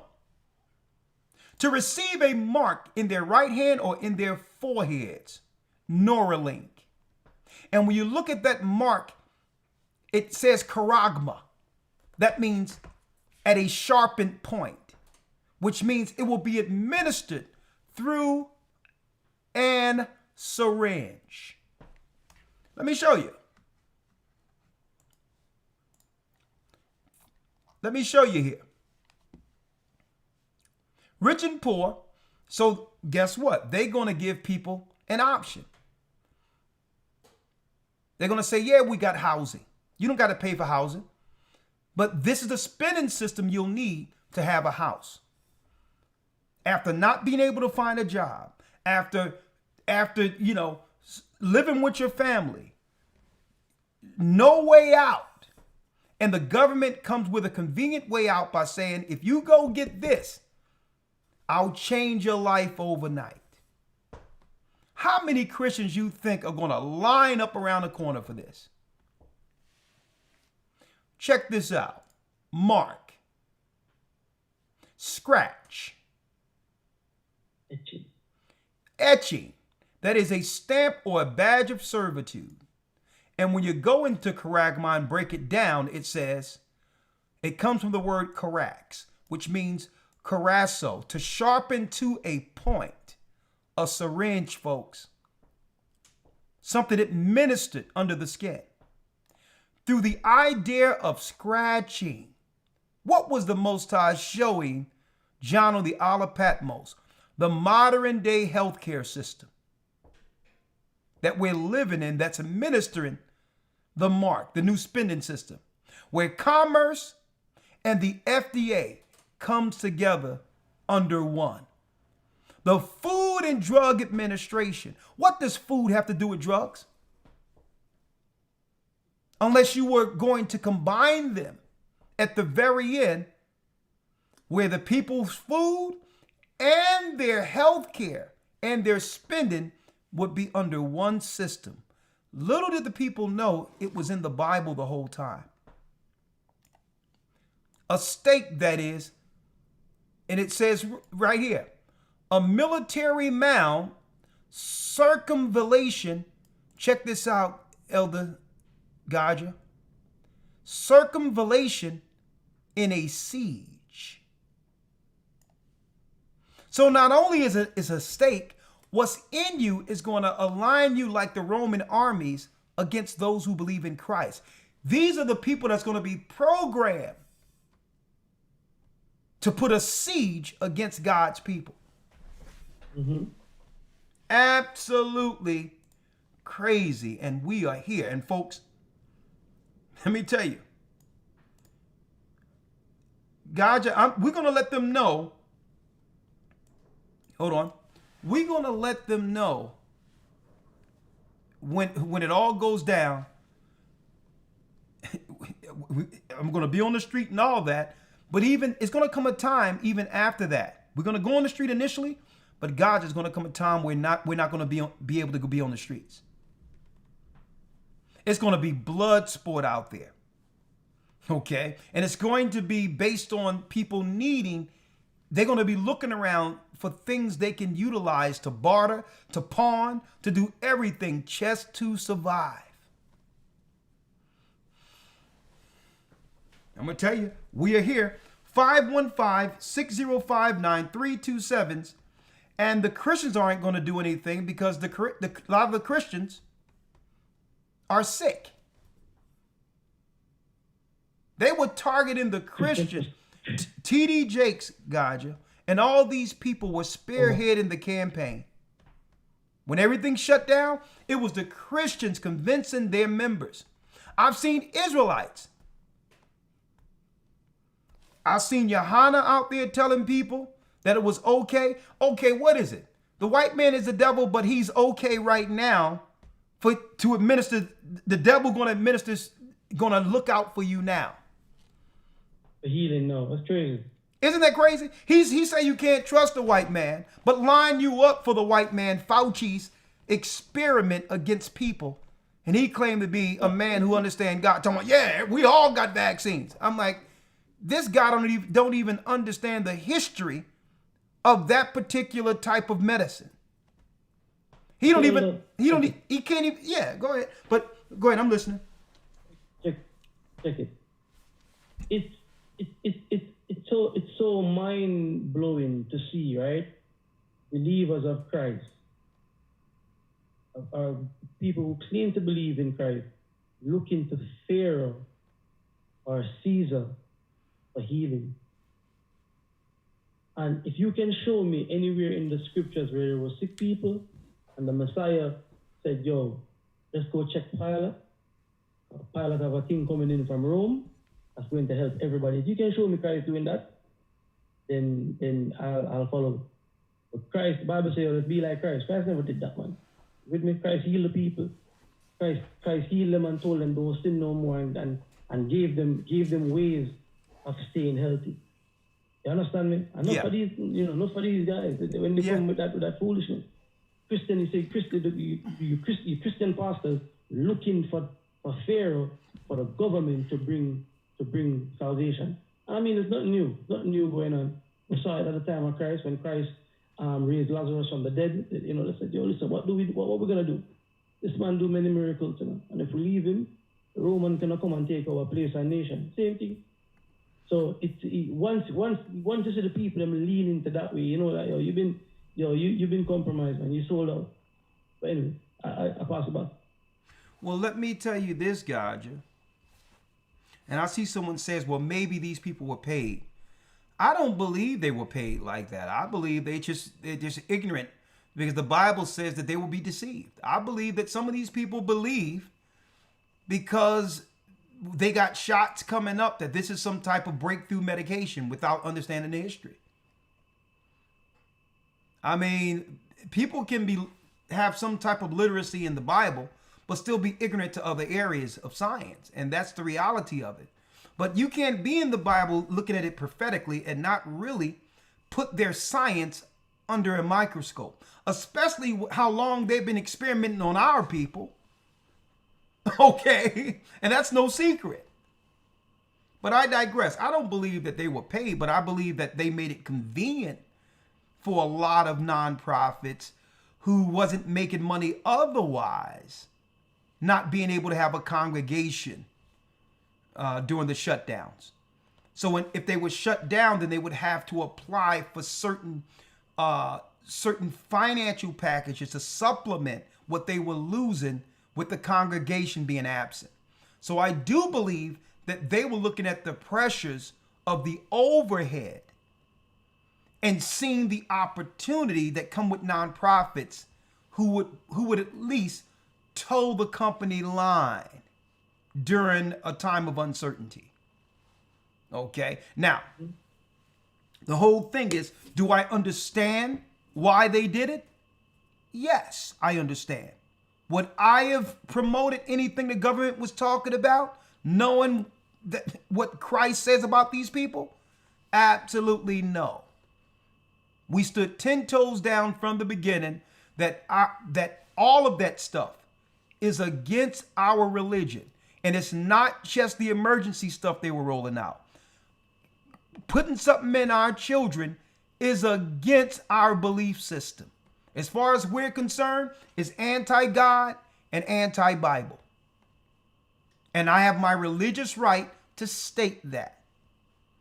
Okay? If Jehovah's Witnesses can come out and say that blood plasma is against their religious beliefs for blood transfusions and no one give any pushback,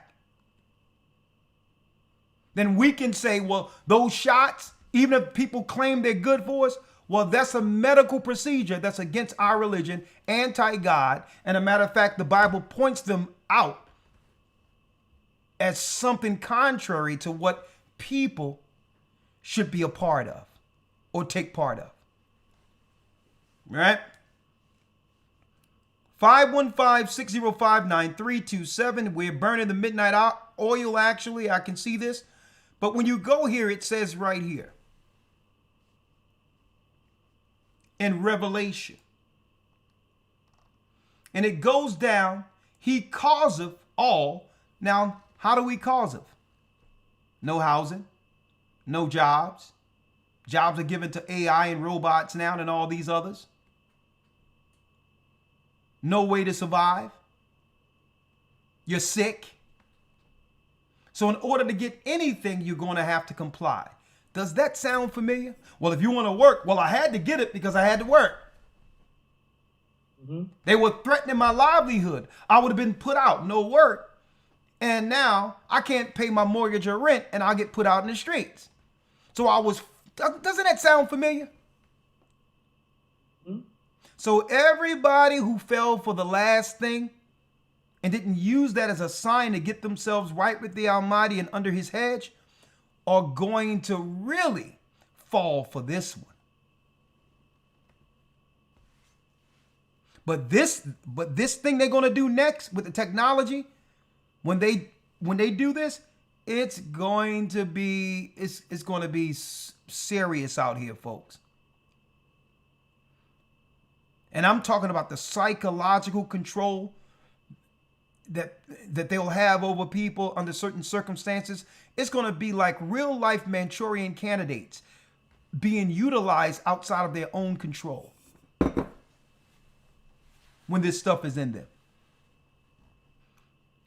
And cause of all both, great, rich and poor, free and bond, to receive a mark in their right hand or in their foreheads. And check this out. Here is the commerce piece. And that no man might buy or sell, save he that had the mark in the name of the beast or the number of his name. Here is wisdom. Let him that have understanding count the number of the beast, for it is a number of a man, and his number is 666. 666, mark of the beast. Look at 666 inverted star. Let me type it in real quick. 666 inverted star, and they're going to let you know the people who's pushing this technology in this new satanic system. Inverted star 666. I wonder how that looks. Interesting. Inverted star, or here's better. The sign of Moloch, or the star of Moloch. Inverted triangles. The star of Moloch. I wonder, and it'll have nothing to do with David either. See this Moloch? Moloch was the god that the Canaanites and Esau was sacrificing children to by throwing them in the fire. And the symbol, the inverted triangles, is the symbol of the satanic, I would say, organization Satan would use to implement industry, commerce, and all of that. Industry and commerce. And the healthcare system. They would be integral in all these parts. 666, the mark of a man, identifying what people Satan would use to implement his mark of the beast buy-in system. There it is. And guess what? They are Romans too, by the way. Here it is. 515-605-9327. Let me make a call. Anything? First of all, I want to thank you for coming out and helping me with this tonight. I wasn't going to come on tonight at all, but it was through the Spirit of the Most High God that something told me to get up and talk to our people. And after being disturbed more than once, I understand why the devil was trying to stop us from actually broadcasting this evening. What say you? Man, praise the Most High, man. It's always a blessing to come out and talk and link up, man. I'm glad you glad you called me with me. It's refreshing. It's a topic that we can talk for hours on this and going into it, seeing the condition and it's not just in one area we're looking at. We're seeing it from a global perspective. So this isn't something that somebody can say, oh yeah, man, pigeonhole it in. Oh, it's just over here. No, it's international going on, and let them with eyes see it that they're reducing the access to money right now, and they're going to bring this system in shortly. Someone I put in the chat before about the NID the Jamaica needs the new national ID that they're trying to roll out in Jamaica. The Prime Minister came out and said it's not mandatory, but we know that's a load of, load of horse manure. We know it's going to be mandated that everybody's going to have to take this new ID system that they're looking to push. The access to money, the access to live cash is dwindling down. You can't get money anymore from the bank machine. Most of your countries in Europe are mark of the beast ready, like cashless already. There's places in England right now that you can't spend cash right now. And I would assume it's the same thing going on in Babylon. So they're just setting it up and going to create some fake something again and say, okay, all right, then going forward now we can't use the fiat anymore. We have to use this digital currency, this new currency that's a lot convenient now. Just like, you just get connected to your brain and everything is there. Nope, and don't worry, it's good, safe. Don't listen to the Bible anymore because the Bible isn't real. It's made up. The Christians were like, we in this new system. No, we can do that. So, Conveniently, Gaja, don't point to the only book that can identify what we're offering, what we are administering. Right? Don't deal with that Bible, which is the only book that can identify what exactly going on with them rolling out this new system. But I'm gonna tell you, it's going to be chaos. And I think the Most High gave us eyes to see, and that He's given us understanding, a sound mind to link to the Almighty to guide us through this. Because without the Most High, guess what? It tells us in Matthew 24 that if Christ didn't cut the time short, none of us will be saved. Because at the end of the day, it's using the people to actually destroy the righteous. And there was this guy who made a statement years ago. I forgot his name. This so-called, I don't know whether he was in a. He said years ago, Gaja. He said years ago that with the right system in place, that they can pay half the population based on the mindset and the primal mindset and the selfish mindset of people. That they can pay half of the population to kill the other half. He did psychological analysis on, because before you go into an area, you have to understand the psychology or the makeup of the people you're seeking to deceive and or topple. And he found Is that Sigmund Freud you're talking about? Huh? No, it wasn't Sigmund Freud. They can pay half the population. The people are so disconnected that they're willing to take they can pay half the population to kill off the other half. And isn't that ironic that we went to a situation where the governments were paying people to push something that would destroy their own? Right? Doing a little something strange for some change. Here you go right here. One second. Hold on. Let me see if I could find this guy. They can pay half. Jay Gold. Huh? Jay Gold. Jay Gold? That's his name. Jay Gold. Yep. Jay Gold. Bragged in 1886 that he could hire half of the working class, kill the other half. That's him. Jay Gold. Can hire half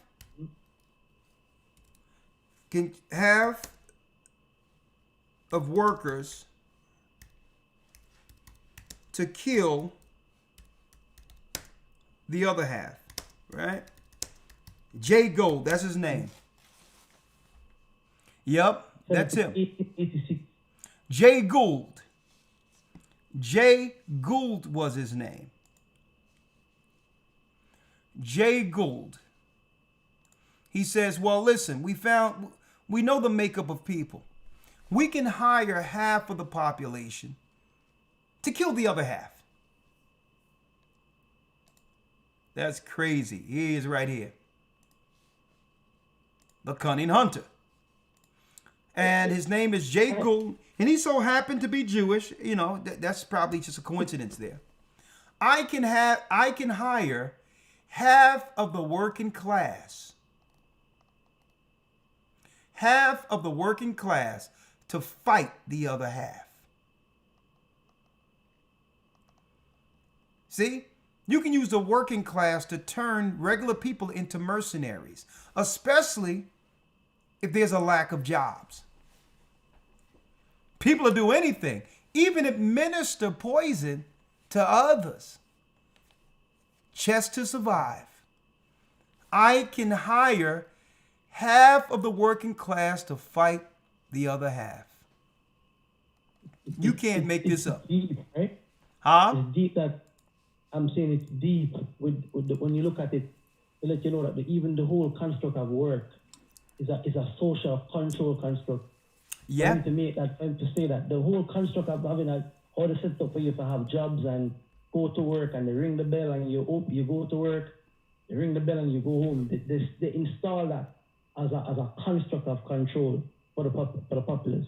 So when you think that you go into school to get a degree, to come out and get a job and then increase your wealth and all that, no man, you're part of that system doing it.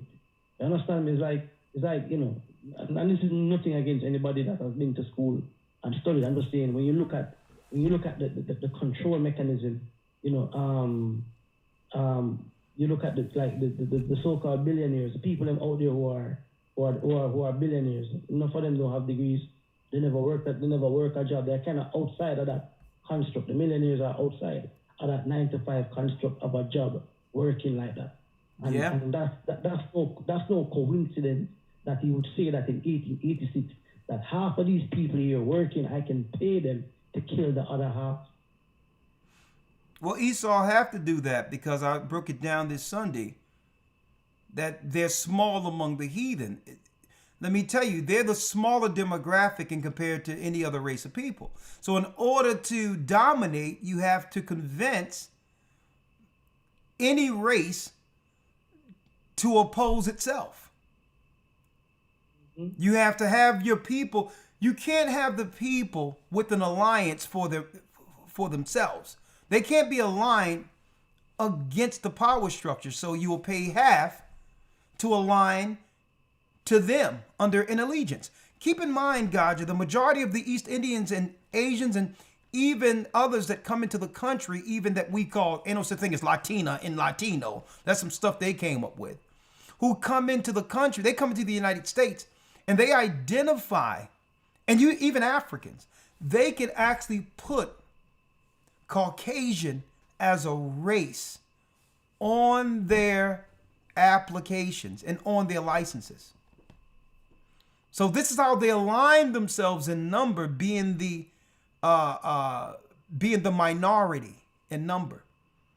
But on paper, these are people who are willing to stand with the white structure against their own. And they know they have hired enough of them to understand that we're willing to sacrifice our own, which is crazy.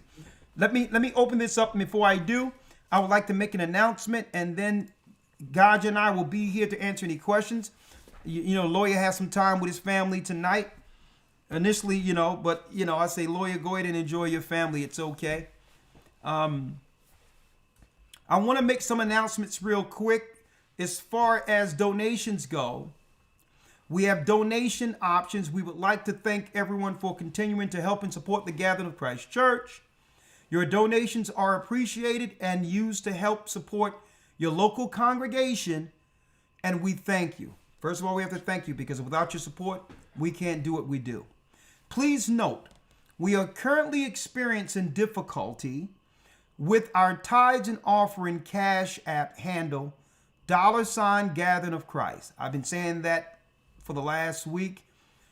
So we have to take that down because they're kicking back people's money for no reason. And when we call Cash App, they never give us a reason why. So they're trying to stop people from actually supporting the church. And they're not even giving us a reason for that. So the $Gathering of Christ Cash App is discontinued. Do not use that, but we do have alternatives. This is due to new algorithms in Cash App. Therefore, we ask that you please continue to support the work using one of our other donation options at gatheringofchrist.org. So if you've been paying tithes and all that, or look to put money towards Passover and used to using the church Cash App, that's no longer available, but the options are there at gatheringofchrist.org. Now, the one we use for the weekly broadcast is still working. $GOCC report is the only Cash App that is currently active and can be used to help support the weekly broadcast. Hebrew and Bible Academy. We are still accepting enrollments, thank the Most High, especially with this Mark of the Beast lesson coming. In the current academy and those already enrolled, we encourage you to continue through all 12 weeks. And here's a list of what to expect in the coming weeks. The final path to the mark, brand new lesson. The return of the hidden gods. And that's going to be encompassed in our lesson at the very end, the judgment of the gods. Daniel 7, where we'll be bringing it from a different angle. The fall of America, the fall of the last empire. It's over.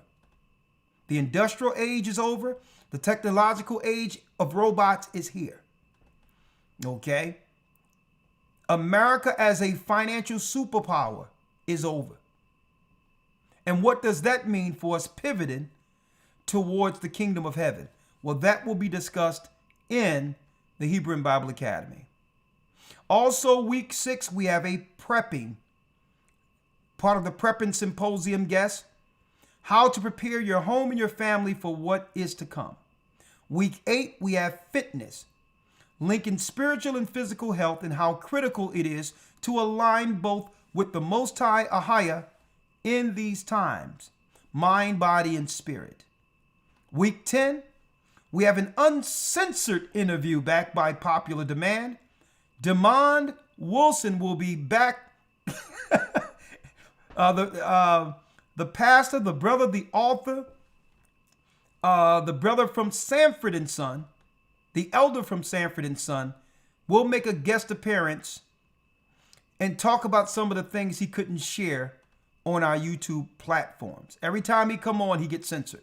So we're going to allow him to cut loose for 30 to 40 minutes straight in the academy. And we have a bonus interview in this academy, health advice from Dr. Goodman, Q&A part 2, where we bring Dr. Goodman in to answer questions. What herbs can we utilize to wean ourselves off of the beast-dependent pharmaceuticals? Educating us further on how to heal the body and reminding us of the importance of staying in good health.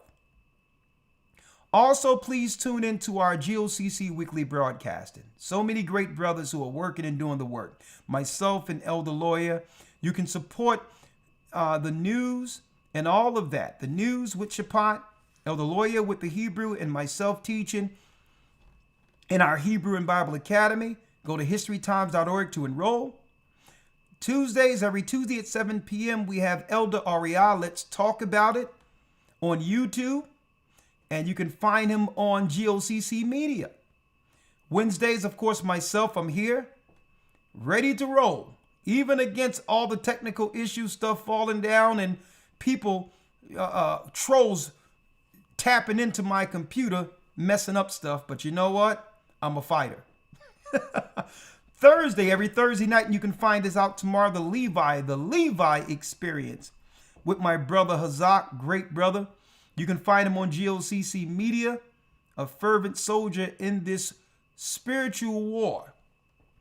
Fridays, of course, we have Tomorrow's News Today with Elder Rawchaa and Elder Lawya. And we have Patreon, which I'm going to be on this coming Friday, Patreon.com/AGathering144.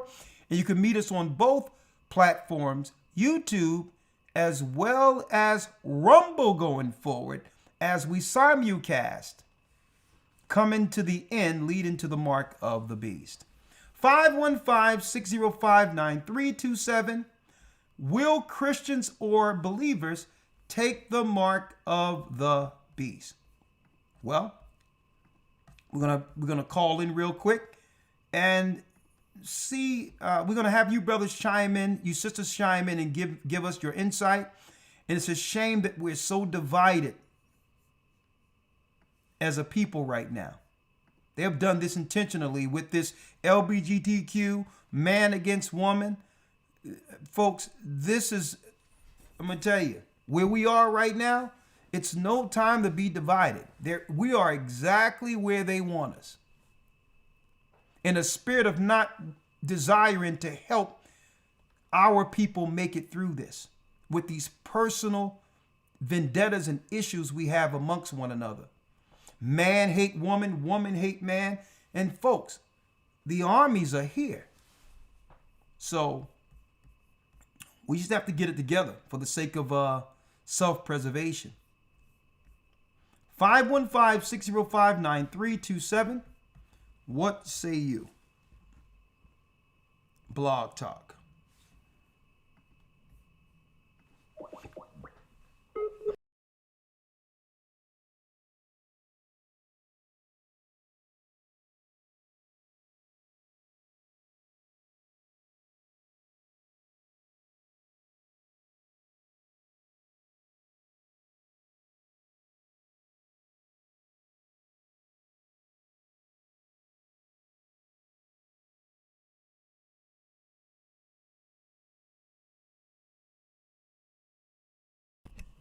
And thank you, Elder Rawchaa,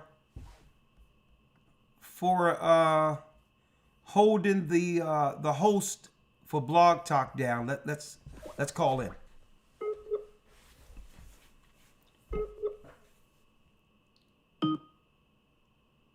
Blog Talk Radio. Welcome to Blog Talk Radio. Please hold and you will be able to listen to the show.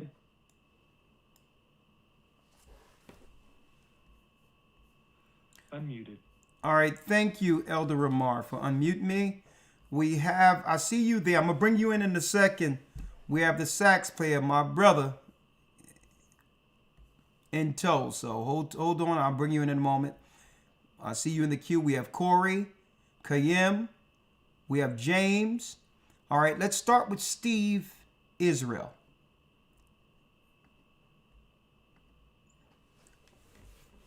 How you doing, Steve? How you doing, Steve? I'm blessed by the best. Okay, right now your volume is seriously low right now. Is this better? Let me do it this way. Say something now. Shalom. Is that better? Yeah, that's better. Go on. Blessings, Elder. Thank you for answering my call.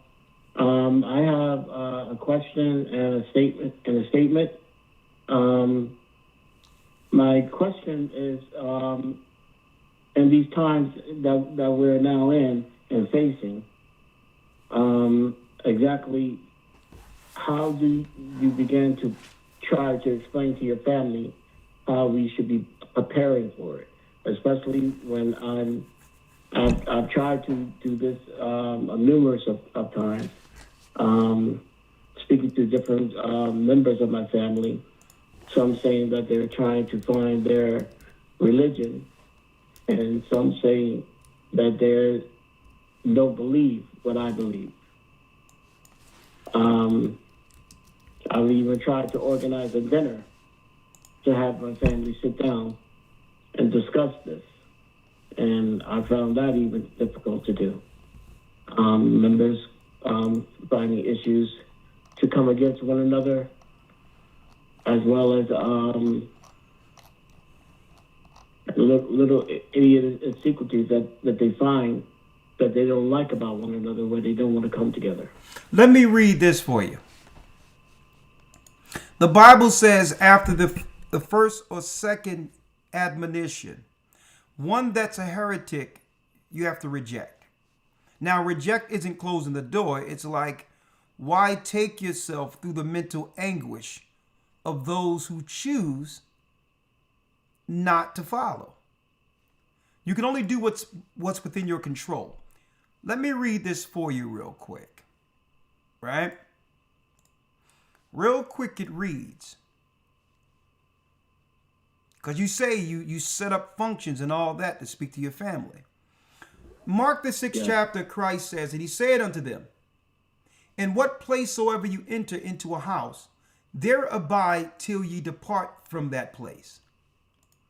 And whosoever shall not receive you, nor hear you, when you depart thence, shake off the dust under your feet for a testimony against them. Verily I say unto you, it shall be more tolerable for Sodom and Gomorrah in that day of judgment than for that city. So the only thing you can do is convey the message. That's the only thing that's within your power. And then Christ said, even Christ says, when it's time to actually make moves and go, he says, remember Lot's wife. Because what you're going to do is you're going to end up bringing an enemy who resents you, really, who serves another God, who's going to actually be the death or the destruction of any plan you would have, by trying to force someone in a direction they don't want to go. Even Christ says you can't cast your pearls before swine, lest they rend you under feet. You'll have somebody who you're actually looking out for and give them something, understanding the gift of what you're giving them, which is life, and they'll weaponize that against you. You have people who will get things from you and use what they've gotten from you to destroy you. So if they don't, your gift to them, brother, is to convey the word. After that, it's between them and the Most High. And guess what? You must stand content with that choice. You did what you're supposed to do. What else can you do? You can't be frustrated with those who don't listen, right? What's your next point? What's your next point? I'm listening. I'm listening. Next point. I'm trying to find a better way to be at church and congregate to church, but I don't have means of travel. I do want to attend the Connecticut body, but they're like about almost 2 hours away from where I am.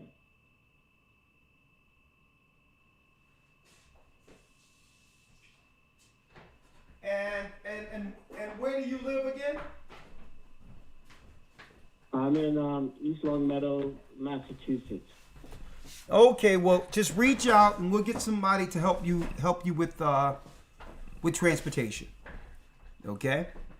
Just reach out. Matter of fact, I'm going to put your number down. I have somebody reach you.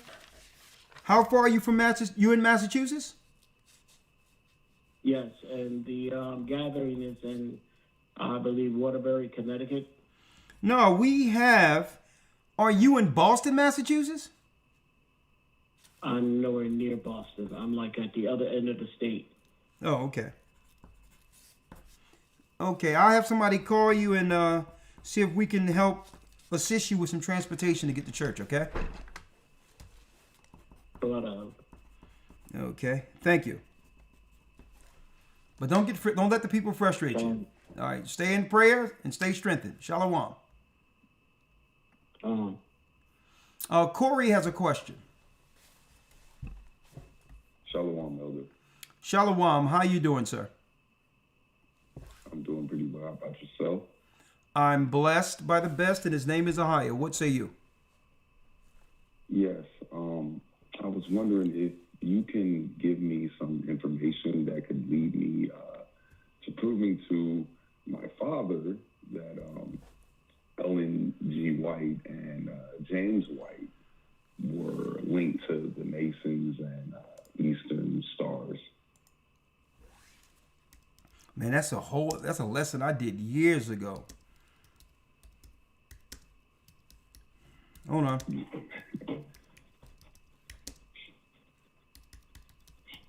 Oh, so he's Seventh-day Adventist. Obviously. Yes, yep. All right, hold on.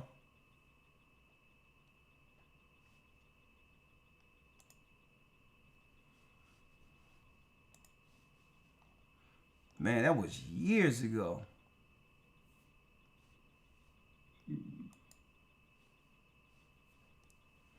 Okay, what we have here? What you say, Elder? Yes. I just Googled, just on Google, right?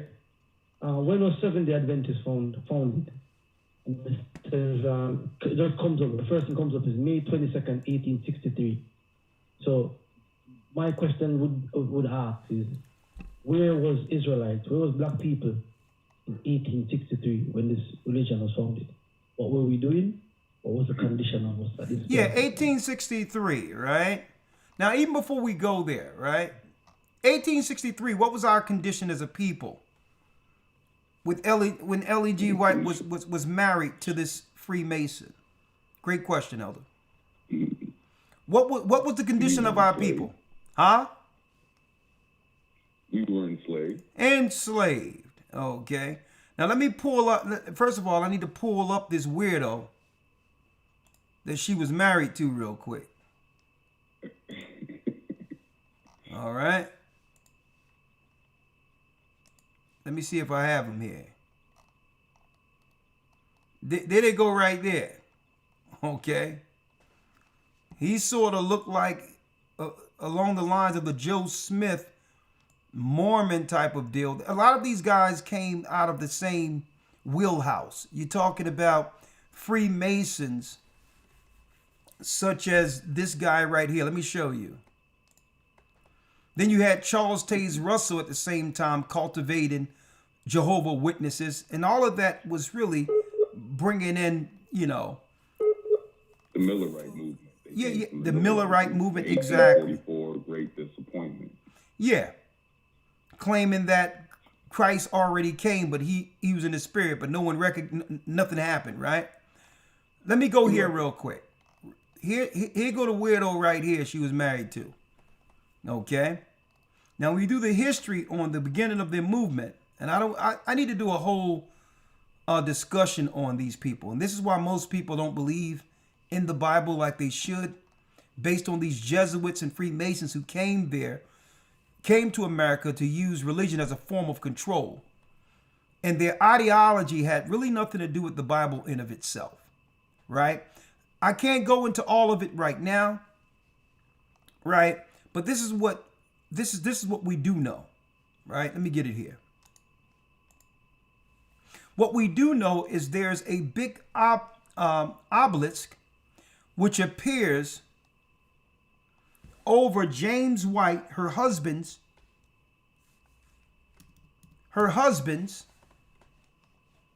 burial ground. That's what we do know. It's right here. We do know that there's a satanic obelisk which represents the Tower of Babel or the temples of Moloch sacrifice, which proves that this guy was a part of Freemasonry. Okay. So when you go into the history of these people, he was a straight Satanist. Below is a photo taken at the burial site of Elder and Mrs. James White, July 24th, 1915. And here's the burial ground right here. They both were Freemasons. They both were. Okay. Okay. So just do some research. I mean, it's out there. That's nothing too hard to understand. All right. Okay. Okay. And one more thing. Yeah.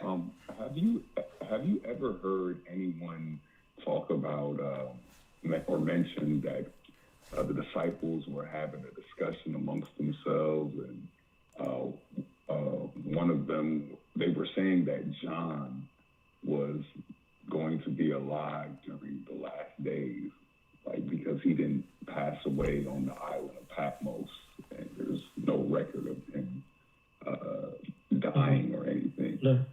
Have you ever heard of something like that? Hold on. What'd you say, Gaja?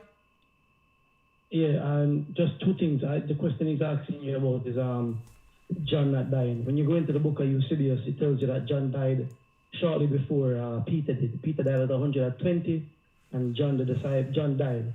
So the scripture that he's referring to is the end. It's coming into the end of the book of John, when they're asking if John, saying that John won't taste death. Something I'm paraphrasing, but that's what he's referring to. Yeah, it's something out there, but in Eusebius, it tells you that John died, and the disciples they recorded his death in Eusebius. No, but what you were saying in particular, they're referring to that would intimate them or make them believe that John is walking the earth, which is utterly ridiculous. Yeah. So the book of John, I think it's John 21. I think it is. And let me see if I can find it here. Okay. Yeah. So John 21 verse 15. Okay, let me read it. Let me pull it up because we got to break it down. Right? John 21 verse 15. Right? That's it. All right. Let me grab it. John 21 verse 15. Yeah. And it says here, so when they had dined, this one? Yes, it goes. If you go down a little bit more down, Yeshua said to Simon Peter, Simon, lovest thou me more than these? He saith unto me, yea, Lord, thou knowest that I love thee. He said unto him, feed my lambs. Right? Mm-hmm. Hold on. 21. Hold on. I lost my place here. And he saith unto him again the second time, Simon. He said it 3 times, right? And he said, you know what? Feed my sheep. And then it goes down to, verily, verily, I say unto thee, when thou wast young, thou girdest thyself and walkest whither thou wouldest. But when thou shalt be old, thou shalt stretch forth thine hands, and another shall gird thee, and carry thee whither thou wouldest not. And this spake he, signifying by what death he should glorify God. And when he had spoken this, he saith unto him, follow me. So where's this saying that John is still walking the earth? When it goes it doesn't sound like it to me. Peter said, no, I came across it recently, and I think, hold on, let me try and find it. I know it's in this chapter here. Okay, let me know. I'm asking because the relative. Let me know. Gotcha. Let me know if you can find that. But there's nothing in the scriptures. What you got, Gotcha? I'm fine. Give me 1 second. Give me 2 seconds. Yeah. Yeah. It's just that they're erring not knowing the scriptures. And okay, so the question is, they're claiming that John is walking around the earth right now. Well, they're saying, well, my cousin, he basically he's read the Bible many times back and front, and he's saying that he's read in there that he's never found any evidence that John passed. So he was just wondering what you had to say about it. Oh, because what he's saying, because he don't see John's death in the Bible. Right, like or with all of what he's studied. Okay, let's clear it up because what I'm saying is a lot of this is confusion in of itself. Just because John's death isn't in the Bible, he believed John is walking around. No, he doesn't. He's just saying that there's nothing that says that he is or that he isn't. Like he's taking like a neutral, in my opinion, like a neutral stance towards it, and I'm like, I don't know. I haven't learned anything like that. Okay. So. This is where. Do you know the Bible says avoid foolish questions? Like what edifying can I do to a person who believes in his mind What convincing can I do to for a person who believe in his mind that a guy almost 2,000 years ago who lived on the earth could possibly be still walking around? Just that mindset in of itself.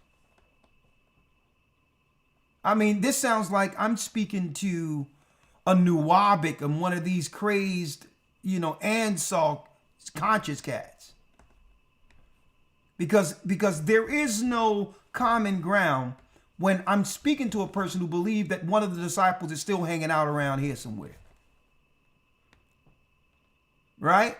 So this when it comes into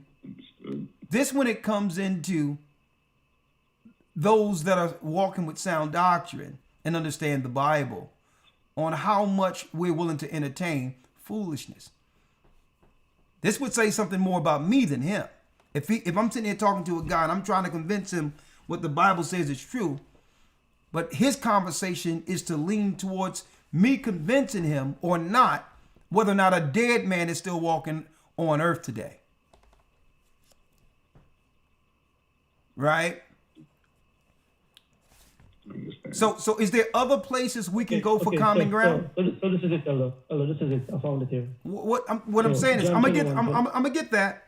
But is there any other place we can talk about in the Bible, since he read all of the Bible, that where we can have a common ground and with an edifying conversation? Why would he point to this to discuss, the content within the Bible?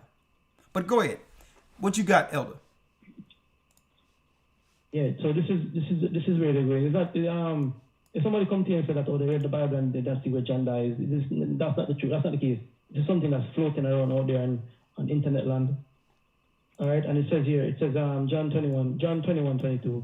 John, hold up, gotcha. Let me. I want to show the people now, and he's there. John 21, verse 22. You said, right? Yeah, 21 to 22 to 23. Okay, you can read it. Go on. Okay, so Yeshua said unto him, verse 22, Yeshua said unto him, if I will that he tarry till I come, what is it to thee? Follow thou me. Verse 23. Then this saying abroad among the brethren, that disciple should not die. Yet Yeshua said not unto him, he shall not die. But if I will that he tarry till I come, what is it to thee? Okay. They will run with that and say. So they. And that's what he. That's so what that he was talking about. So he did read that. Yeah. Okay. He shall not die, but if I will tarry till I come, what is that to thee? So that means what? He didn't die, right? Right? According to what he's saying. No. I'm just saying that's what he's thinking. So let's get straight to the point, right? I need you to read this real quick. Right? Matter of fact, I'm going to read it for you. And this includes all the disciples. And therefore, it will actually edify him from this confusion he believes, not understanding one precept. Right? This will edify him. When you go to Matthew 19, right? Mm-hmm. Matthew 19 and 27. Then answered Peter and said unto him, behold, we have forsaken all and followed thee. What shall we have therefore? And Yeshua answered them, listen to this clearly, the 28th verse. Verily I say unto you that ye which have followed me in the regeneration, when the Son of Man shall sit in the throne of his glory, ye shall sit upon 12 thrones, judging the 12 tribes of Israel. Now, how many disciples were there? I'm asking you. 12, right?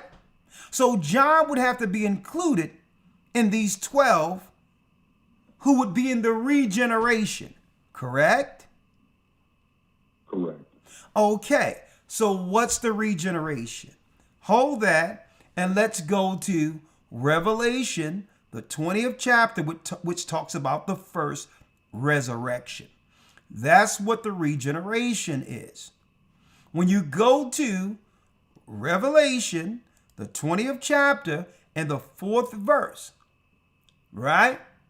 And it says, and I saw thrones, and they that sat upon them. These are the 12 disciples who were promised the throne, correct? Correct. By Christ, right?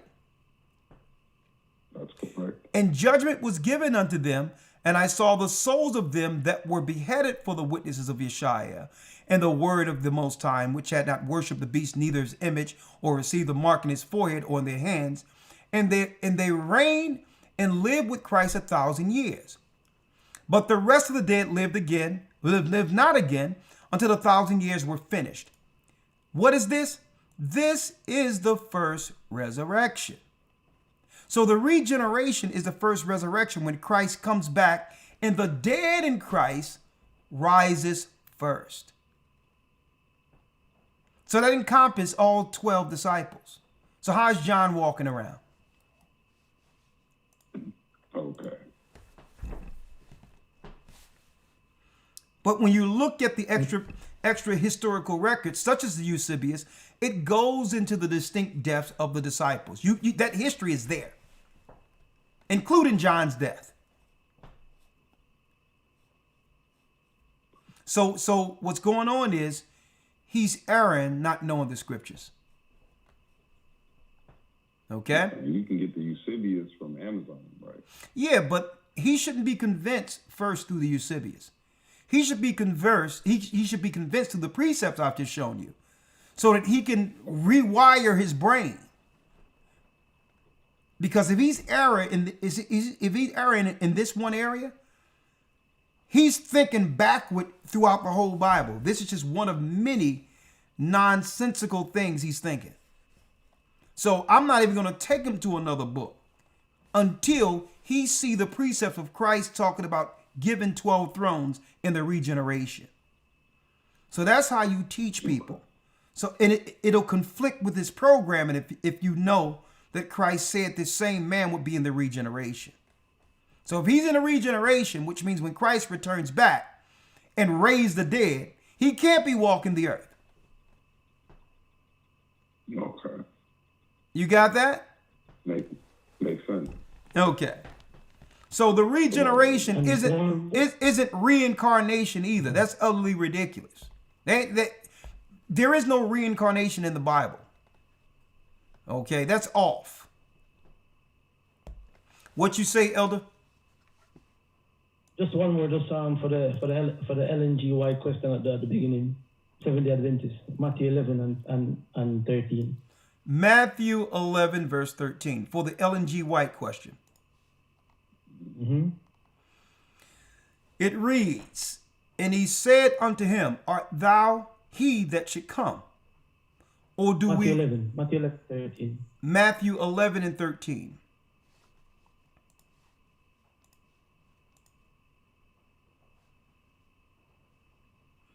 For all the prophets in the law prophesied until John. So that means Ellen G. White is out of here. Her husband isn't a prophet, and she surely not is a prophetess. She's not the word of prophet written up in the book of Revelations. That's crazy people's ideology. Okay, I can't put it no clearer than that. Okay. I got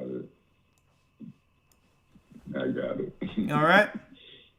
So for all the prophets, thank you, Elder Rawchaa. All the prophets and the law prophesied unto who? John. Christ is the last prophet. All the prophets prophesied unto John, and John prophesied of Christ. The prophets of all prophets. The prophets above all prophets. Got that? Yes, sir.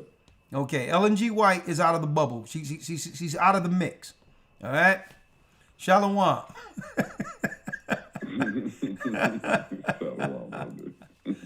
All right. Oh man, it's been a long time since we had one of these, Elder Gabar. I mean, Elder Gaja. Elder Gabar must be on my brain right now.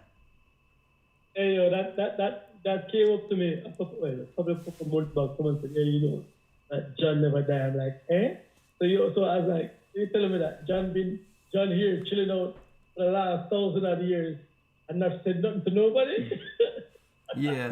So that's why it's fresh on my mind with it. You get me? I'm like, no, yeah. Man, foolishness, brother. No.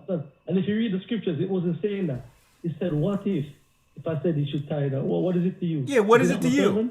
He just saying, what is it to you? It ain't nothing to you. What is this to you? That's all he was saying. And it'd take Jake to look at that and just spin his head around like the Exodus and say, I can see what nobody else can see around here in this. He just, only thing Christ is saying is, what is it to you? Good. Jake have to look at it and say, man, there's something, there's a deep spin on this that only I can see. No. Get in the class and learn. Okay? Thank you, my brother. Wow. I was like, so where is he then? Was it a government facility? What? Yeah, where is he? What is he? So that's why it doesn't even make sense to bring up why even we're having this conversation. If there's no significance, because then you say, okay, he's walking the earth. What's his address? What is the point? He's got a secret compound somewhere. I'm saying, so what is the point? Okay, he's walking earth, and what? Now what? So what am I supposed to do with this information? Yo, I came across it a couple months back, and it was just so funny that when I saw it, I was reading the Eusebius like 2 nights before. Yeah. And I read it. I think it's like the one I have, like page 120, where it tells you about where John, the last disciple that died was Peter. He died at 120 years old. Was the last one to die. And after he died, that's when the church came under serious attack, because they couldn't attack the church while he was alive. And that's when I was reading it. Came under a whole heap of attack when Peter died. That was something I was going over. So when this person come to me with, I'm like, yo, bro, no man. Where you get that? How you work that out? Yeah, man, read this. So I knew it was in John 21. Just couldn't remember exactly what it was. I'm like, yo, but this is not saying that though. This isn't saying that he's alive today, but this is foolishness. And see, but the Bible speaks of, the whole point of the Bible and for the doctrine of the Bible is for edification. Like, why even twist your mind into going down that rabbit hole of no end? So that's why the Bible says avoid questions like this, because he read the whole Bible, and that's where all the miracles. Christ walked on water. He raised the dead. And this guy focusing on some guy walking around that no one can find. Christ says,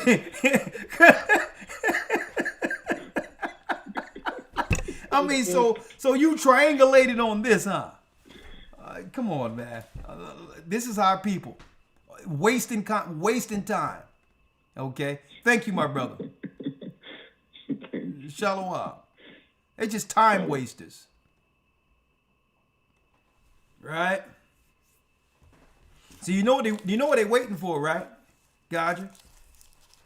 You know they're waiting for a God to say, you know what? I'm John. Here I am. And I'm gonna tell you, right? That's what they're waiting for. And I'm gonna tell you this right now. This is what happens, Gaja. This is what happens. That's why we had a bunch of people running around this white guy living in a trailer park in Massachusetts. I get a phone call during the pandemic that they were sitting down having lunch with Gabriel. I'm like, Gabriel who? Oh, you know, Elder. The angel. I'm like, the angel Gabriel where? He was this white guy, looked like he just came off of Jerry Springer. Oh gosh. The question with that elder was when the guy said, "But elder, how do you know he's not Gabriel?" Yeah, then he asked me, well, how do you know he's not Gabriel? I'm like, so how do you lead such a people? How do you guide them into, into sound doctrine if they're so far out? And then it have me wonder, Gaja, is what we're saying so far out there? if when in our absence that you think you hanging out and kicking a breeze with the angel Gabriel, and then one time Gabriel called me everything but the child of God one day online. He says that N-word, and I'm like Gabriel is a little hostile, isn't he? This ain't right. I'm like, he had a clip of he calling me everything but the son of Jacob. I'm like, man, Jacob is. I mean, I'm like, Lord have mercy, Gabriel. He got his little stuff in a bunch, ain't it? But Listen, if you have to write a book on some of these stuff, man, some of them I forgot about Gabriel until you just said it. Remember? I was in the meeting and I was like, what? Gabriel, where? Yeah, I'm sitting there. We got important matters to deal with, and we got two people in here talking about. Yeah, we just sat down with Gabriel. I'm like, Lord. So going back. So they waiting for somebody to pop out of nowhere. You know what I mean? With an old garb on, saying, "I'm John. I'm here. Where you been? I've just been walking around." How can you guide such a people? But anyway, here we are.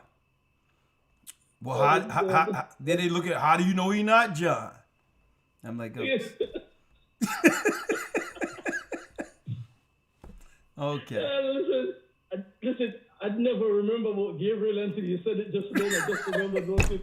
It was crazy. I remember I was there and the guy the brother goes, "Yes, so Elder, how you know it's not, he's not. Lord have mercy. That's with a serious face. I'm like, what? Nah, man. Oh, God. Oh, shoot. About 2 years ago, we did a broadcast real quick. Just going back, just jogging my memory. We did a broadcast in the UK. You came over for Dwayne's funeral, and we were doing the broadcast, and somebody comes onto the broadcast and say, "Yo, listen, they wanted to start a ministry," and you cut him off almost immediately. So I saw that clip is still up on the channel, and I was looking at the comments, and I'm like, people saying, "Oh yeah, he's not, using the scriptures. Oh, Christ says if he's not against us, he's with us." And I'm like, but Christ was seeing somebody doing something and approved it. Christ did that. Now we here on a big international platform, with anybody just coming in and can lead us anybody into anywhere, if it's not checked and properly vetted. No, you allow somebody to come on a broadcast and put themselves out there like that. People vulnerable listening to it, go off and follow it, and then end up in harm's way. Then that would make us liable for that. That would be on us for doing something like that. Yeah. And I don't think people get the gravity of these situations. That there's people out there that are not sound mentally. They're not sound, and they look normal. They look like normal people. But there's something going on. Yeah. There's a unfortunate. It's an unfortunate situation. There's a medical institution in Jamaica that known for having people in it in there for mental health issues. A man drove in there one day, and his car broke down, and one of the patients that was in there was a mechanic, fixed the car for him. So he looked at him and go, "I can't believe you're here, man, and you're such a good mechanic." And he said, "Listen, I'm gonna come back and get you next week." So as the man was driving out of the institution, a stone came through the window. When he looked back, it was the mechanic saying, "Remember, you're gonna come and see me next week." So the mechanic threw a stone through the window to remind him. Yeah. To come back and get him. I'm saying that, I'm saying that, I'm being a little facetious, but I'm saying that sometimes people look normal and like everything is all good, but not really like that. So we have to be careful. But anyway. Yeah, it's certain people that meets the profile that falls for stuff like this, right? Usually they can target people who they know are dealing with certain debilitations, certain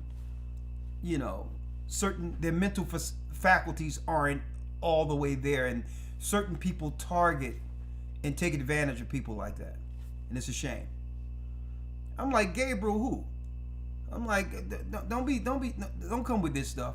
All the things we're dealing with in this church right now. But our people, we're like sheep, right? Well, it's pretty late, but I could take a few more. Hold on.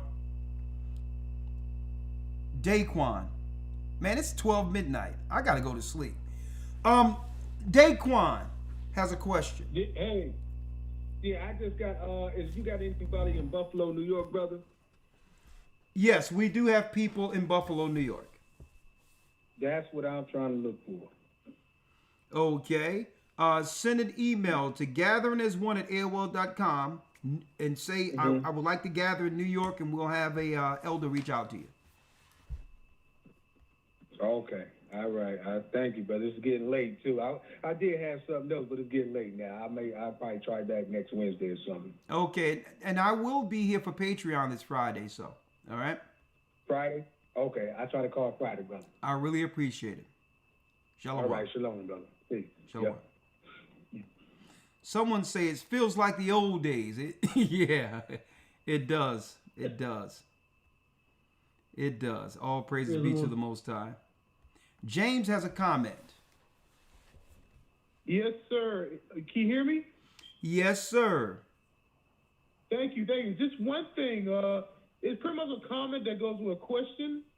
So, because I read the title of this video, and to me, I think one of the main reasons why there are going to be Christians, I'm not going to say every Christian, but most Christians might end up stepping the mark, because apparently I don't think there's enough preachers. I'm not saying that there's no preachers that's preaching this, but I don't think there's enough preachers that's preaching this, the end times, because I'm guessing the sad thing is, that's one of the things that, that many preachers should be doing, especially if you are called by the Most High to preach.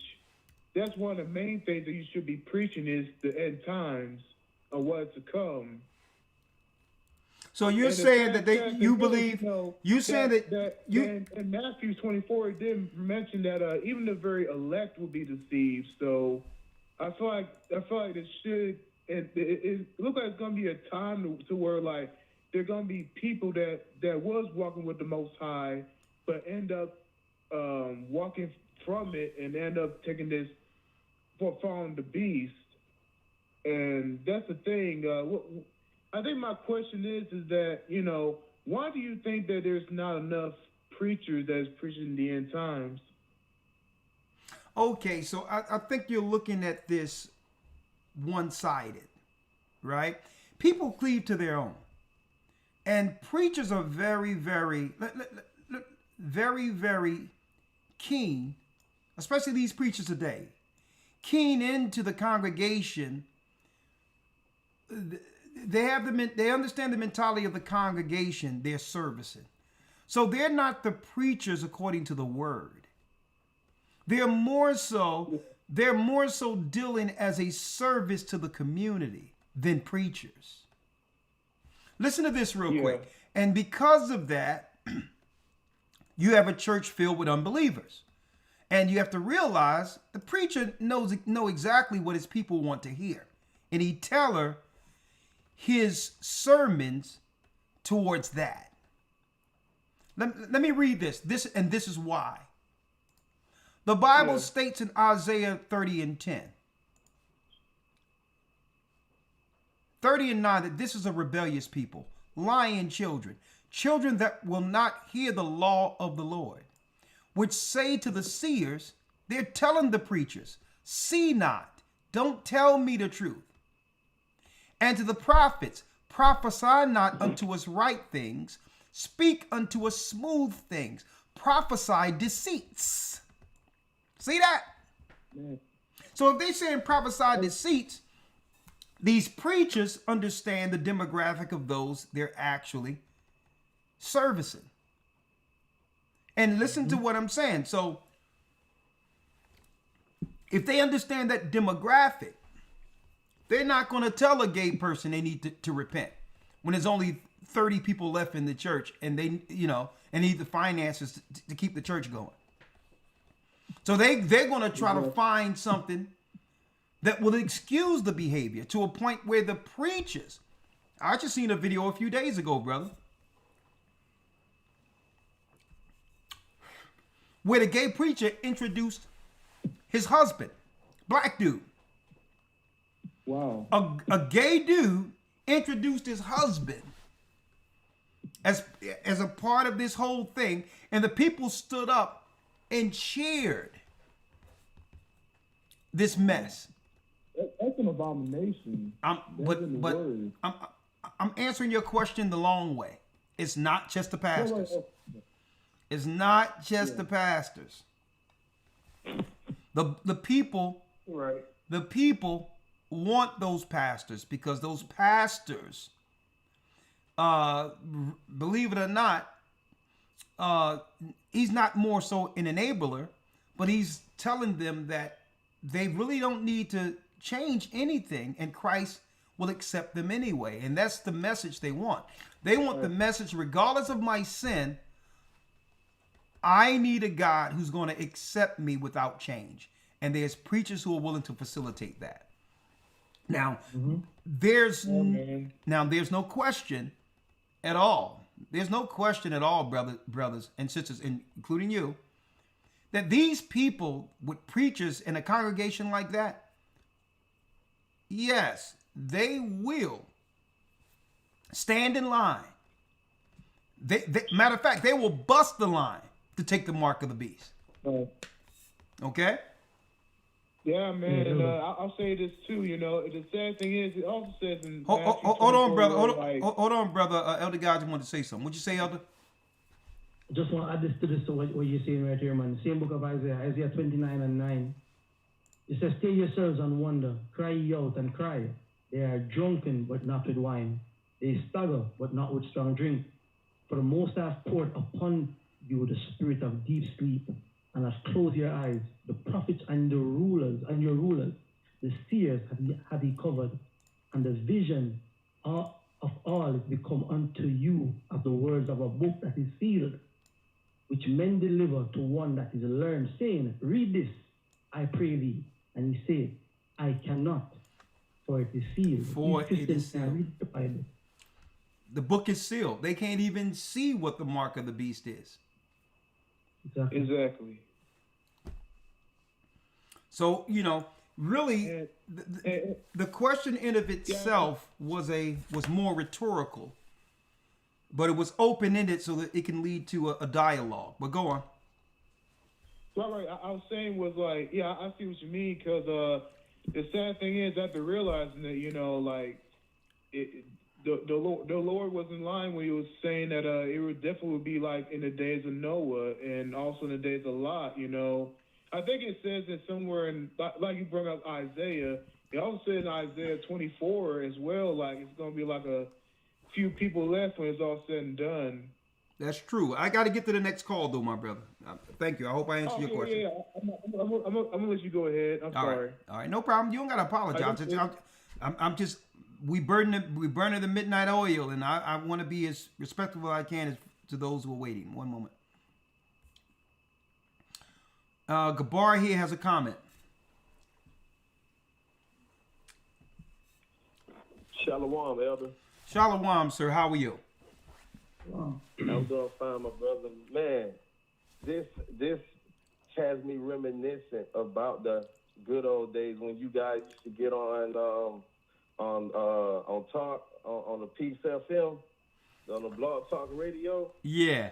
And man, you and Elder Rawchaa, man, you were just with your etiquette and your poise and your intellect, and Rawchaa with his rugged, his rugged and smarty ways of addressing perspectives, and man, it was just, hey, it was I love this show, man, my brother. I mean, and man, just I want you to teach me too, brother. I mean, I take notes and everything, but brother, just making this phone call, man, it just it's a humbling experience to me. It really is, because I just always watched you. I mean, I've been watching you for so long, my brother, and your intellect, and your manner, your poise. You're the epitome of how a man is supposed to reflect himself, and I just want to just hats off to you on that, my brother, for sure. Well, thank you. All praises be to the Most High. And yes, this does take us a little bit back down that Peace FM memory lane and all the dynamics that led to this ministry going throughout the earth. And there have been ups, downs, trials, tribulations, and we stand here strong as we've ever been and here for the fight. And brother, we thank you. But yes, this is one of those midnight type of deals. As a matter of fact, when I went to the UK, 12 midnight is when things really started ramping up. That was the beginning of the broadcast. Right. It'd be 12 midnight. Well, we just started priming the pump at 12 midnight. We got people calling out work, going to work tired and everything. People was up to 4, 5 in the morning. It was like, man, listen. I remember those. You know what I would like to do, Rawchaa? I would like to one day, starting with what was the guy who was the new Wabic that owned this, that was a manager at the station at the time? Huh? Ray Bell. Raymond Bell. Man, I would love the one day where me and you get on and just do a review of that whole broadcast. Just do a back review on some of the broadcasts. What was being said behind the scenes that no one knew about, right? While we sit back with an outside perspective and hear some of these broadcasts again, right? Do reviews on some of our old videos of Peace FM, but give a perspective that those who are listening couldn't see not being in the studio. Those will be... That, man. Those footage are still out, we can get them and sit down and go over them and actually just do it real live reaction to it. Yeah. To it. You get yeah, get it. Yeah, get all the fillers and all that stuff cut out and just all the good pieces put together in a more timely type of framework to be able to do some live reviews on it. That would be nice. I think the people will enjoy that. I think so, man. But think about it. No, it was 14, 15 years ago. Yeah. That is surreal. That is surreal thinking that was so long ago. You get me? Yeah, we need to do some reviews on that stuff. And I think, man, that'd be nice. Looking back at it where we are now, that would be nice. We're gonna do that. That's showing itself. Okay. Listen. Hey, someone still remember. Someone still remembered when I asked when I was in England, Elder Rawchaa, and I asked, man, is this guy on that? Is he on that powder? Remember that?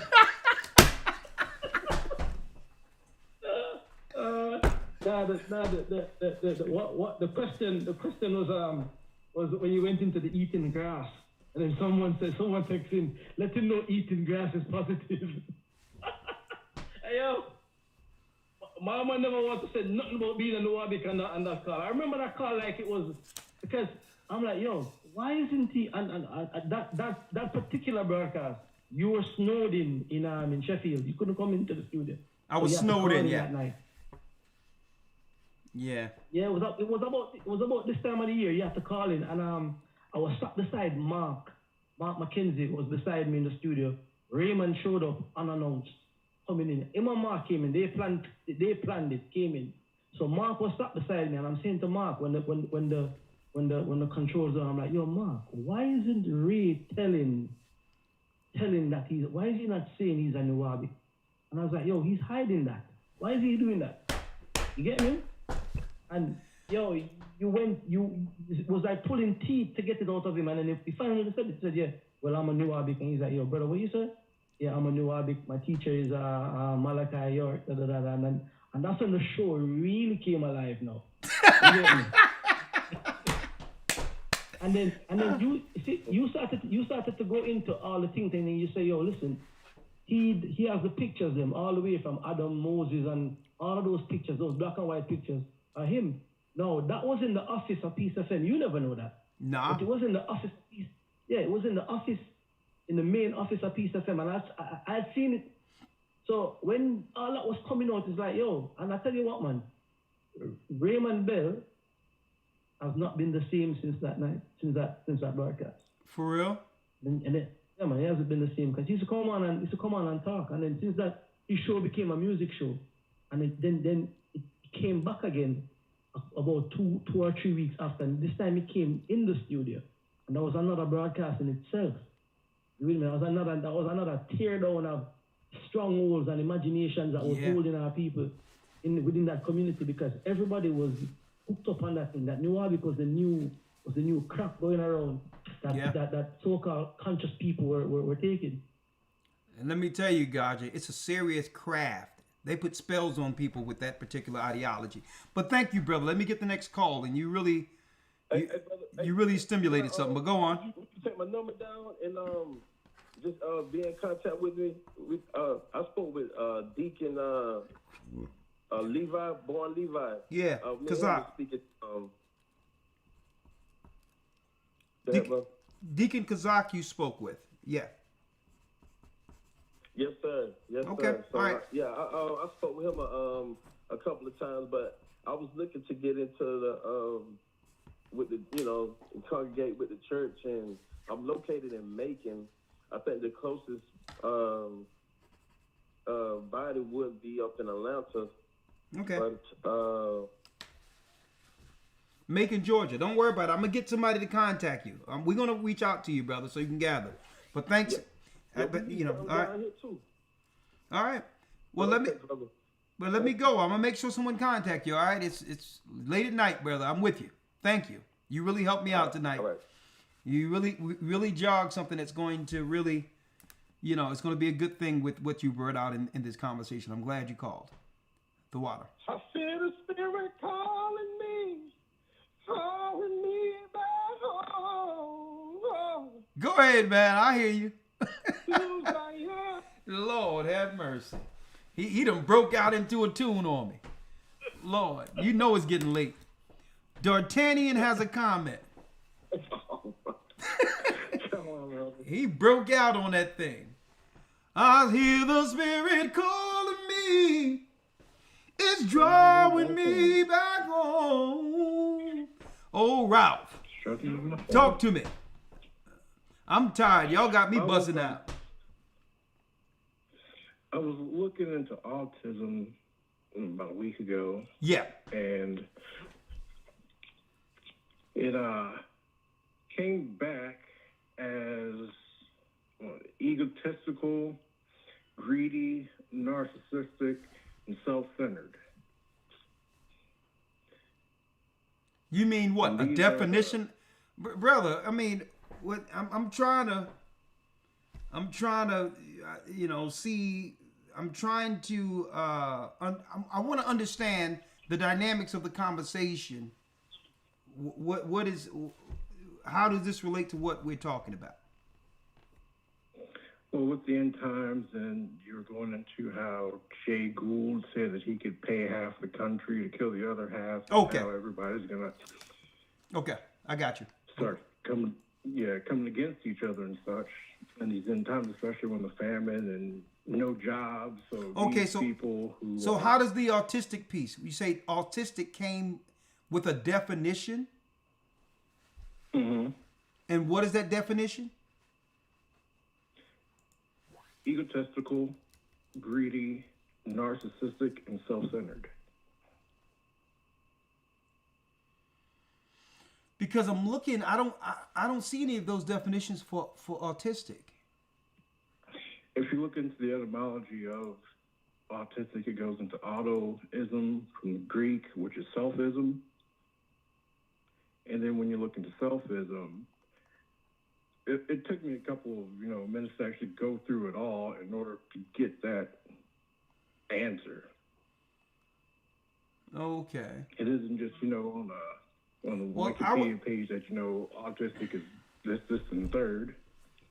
Well, I think you're trying to quantify it into one word, and maybe there's something to them what you're saying. The spirit of giving people autism, it comes with these demons, with all these different behavior patterns that leads to what we say that emotionally we would be exhibiting in the last days during the perilous times. Lovers of themselves, lovers of man more than God, heady, high-minded, and all these others. So what you're saying is the root word of autistic leans towards all these different, I would say, evil emotions that we're witnessing in the earth today. That's interesting. Okay. And if they can just give this to people through vaccines. Well, listen. I got a broadcast, and I got on YouTube. They don't allow me to say anything about that particular word. Even guess what? Every other channel they will allow, but I can't even say that word to some degree without the threat of this channel. Everybody else can, right? So, matter of fact, just call in Friday for me. All right, call in Friday, because I can tell you're gonna look up and you're gonna type in A Gathering 144. That's gonna be a big X where our channel used to be. It's gonna be it's gonna say deuces. No Bible here. But I got your point. I'm gonna look into that, D'Artagnan. All right, yeah, we burning the midnight oil. I'm just gonna open it up for one or two more people. I see the sax player there. I said I would bring him in and. Shalom, Elder Double Honor. Shalom, how are you, Elder Gaza? I got great friends in Jamaica. You probably know them: Peter Tosh, Ziggy Marley, and Eddie Grant. I'm sure you know these guys. They passed through my travels in Toronto and Montreal and stuff in the States. Okay. Just that, we're going to stick to the script. Okay. I went to your page there for donations, okay? Then I went to money order and check. I pushed on it, then it came to a blue screen, and it went over to this certain company that starts with a U, and it's a worldwide company for donations. And I said, okay, I'm going back to old school. You get your stuff tomorrow, Elder Rawchaa, okay? Thank you, sir. I made sure of that. I appreciate it. I sent you a special note there. You're going to know what to do. Just like the same back time, same back station, same thing. Anyway, I'm getting with the musicians. It's been 5 months. We've been working on the Passover and stuff, music. Great. I'm about to go to Dallas the next month. And it's crazy in Canada. My daughter said something to me, it's over the top of French Canada, over the top of Maine there. She told me something disturbing the other day. Her front neighbors that live right across the street, the girl was 32 years old, and the other girl was 25 years old, and they blew their brains out. These guys blew their brains out. And you never hear nothing like that in Canada like that, especially 6 hours above Montreal like that. I'm sorry to hear that. Really crazy. And then another thing, here go another one done died here. Just after I talked to you last week, another one done died, And it's like,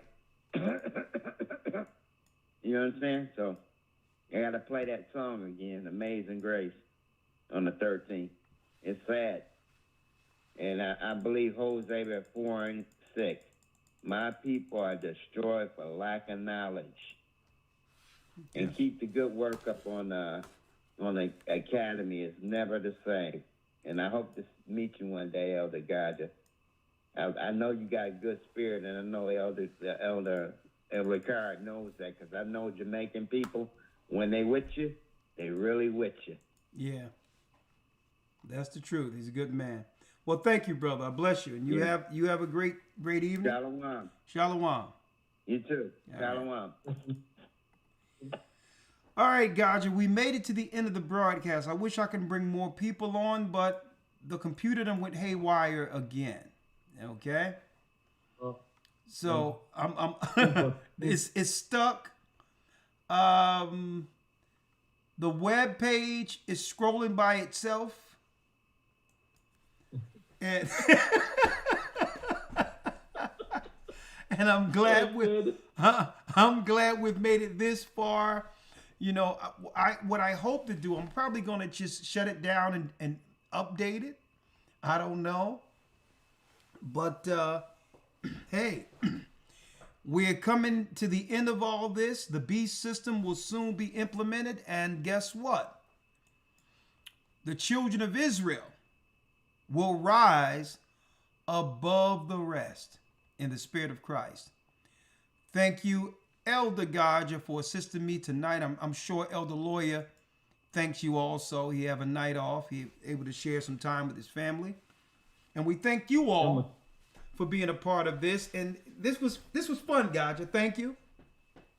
Right? Definitely, man. Always a jam, you know? Always.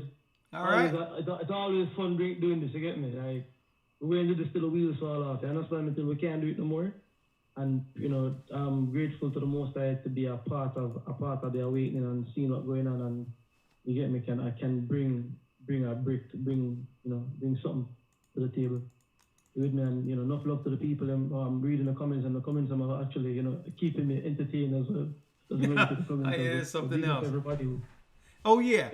Even though I can't control anything here, all of this equipment isn't working right now. That's when I said, I asked the brother, was he on that powder? That was the Rabbi Nate that came through.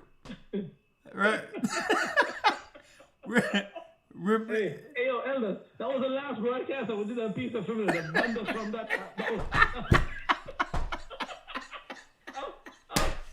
That was 10 years ago. They banned us some piece of film. Yo, enough for these guys right now. There's no more of them. No, man, the whole piece of film that if they don't get rid of that raw truth, then they're going to lose the license. They told them that.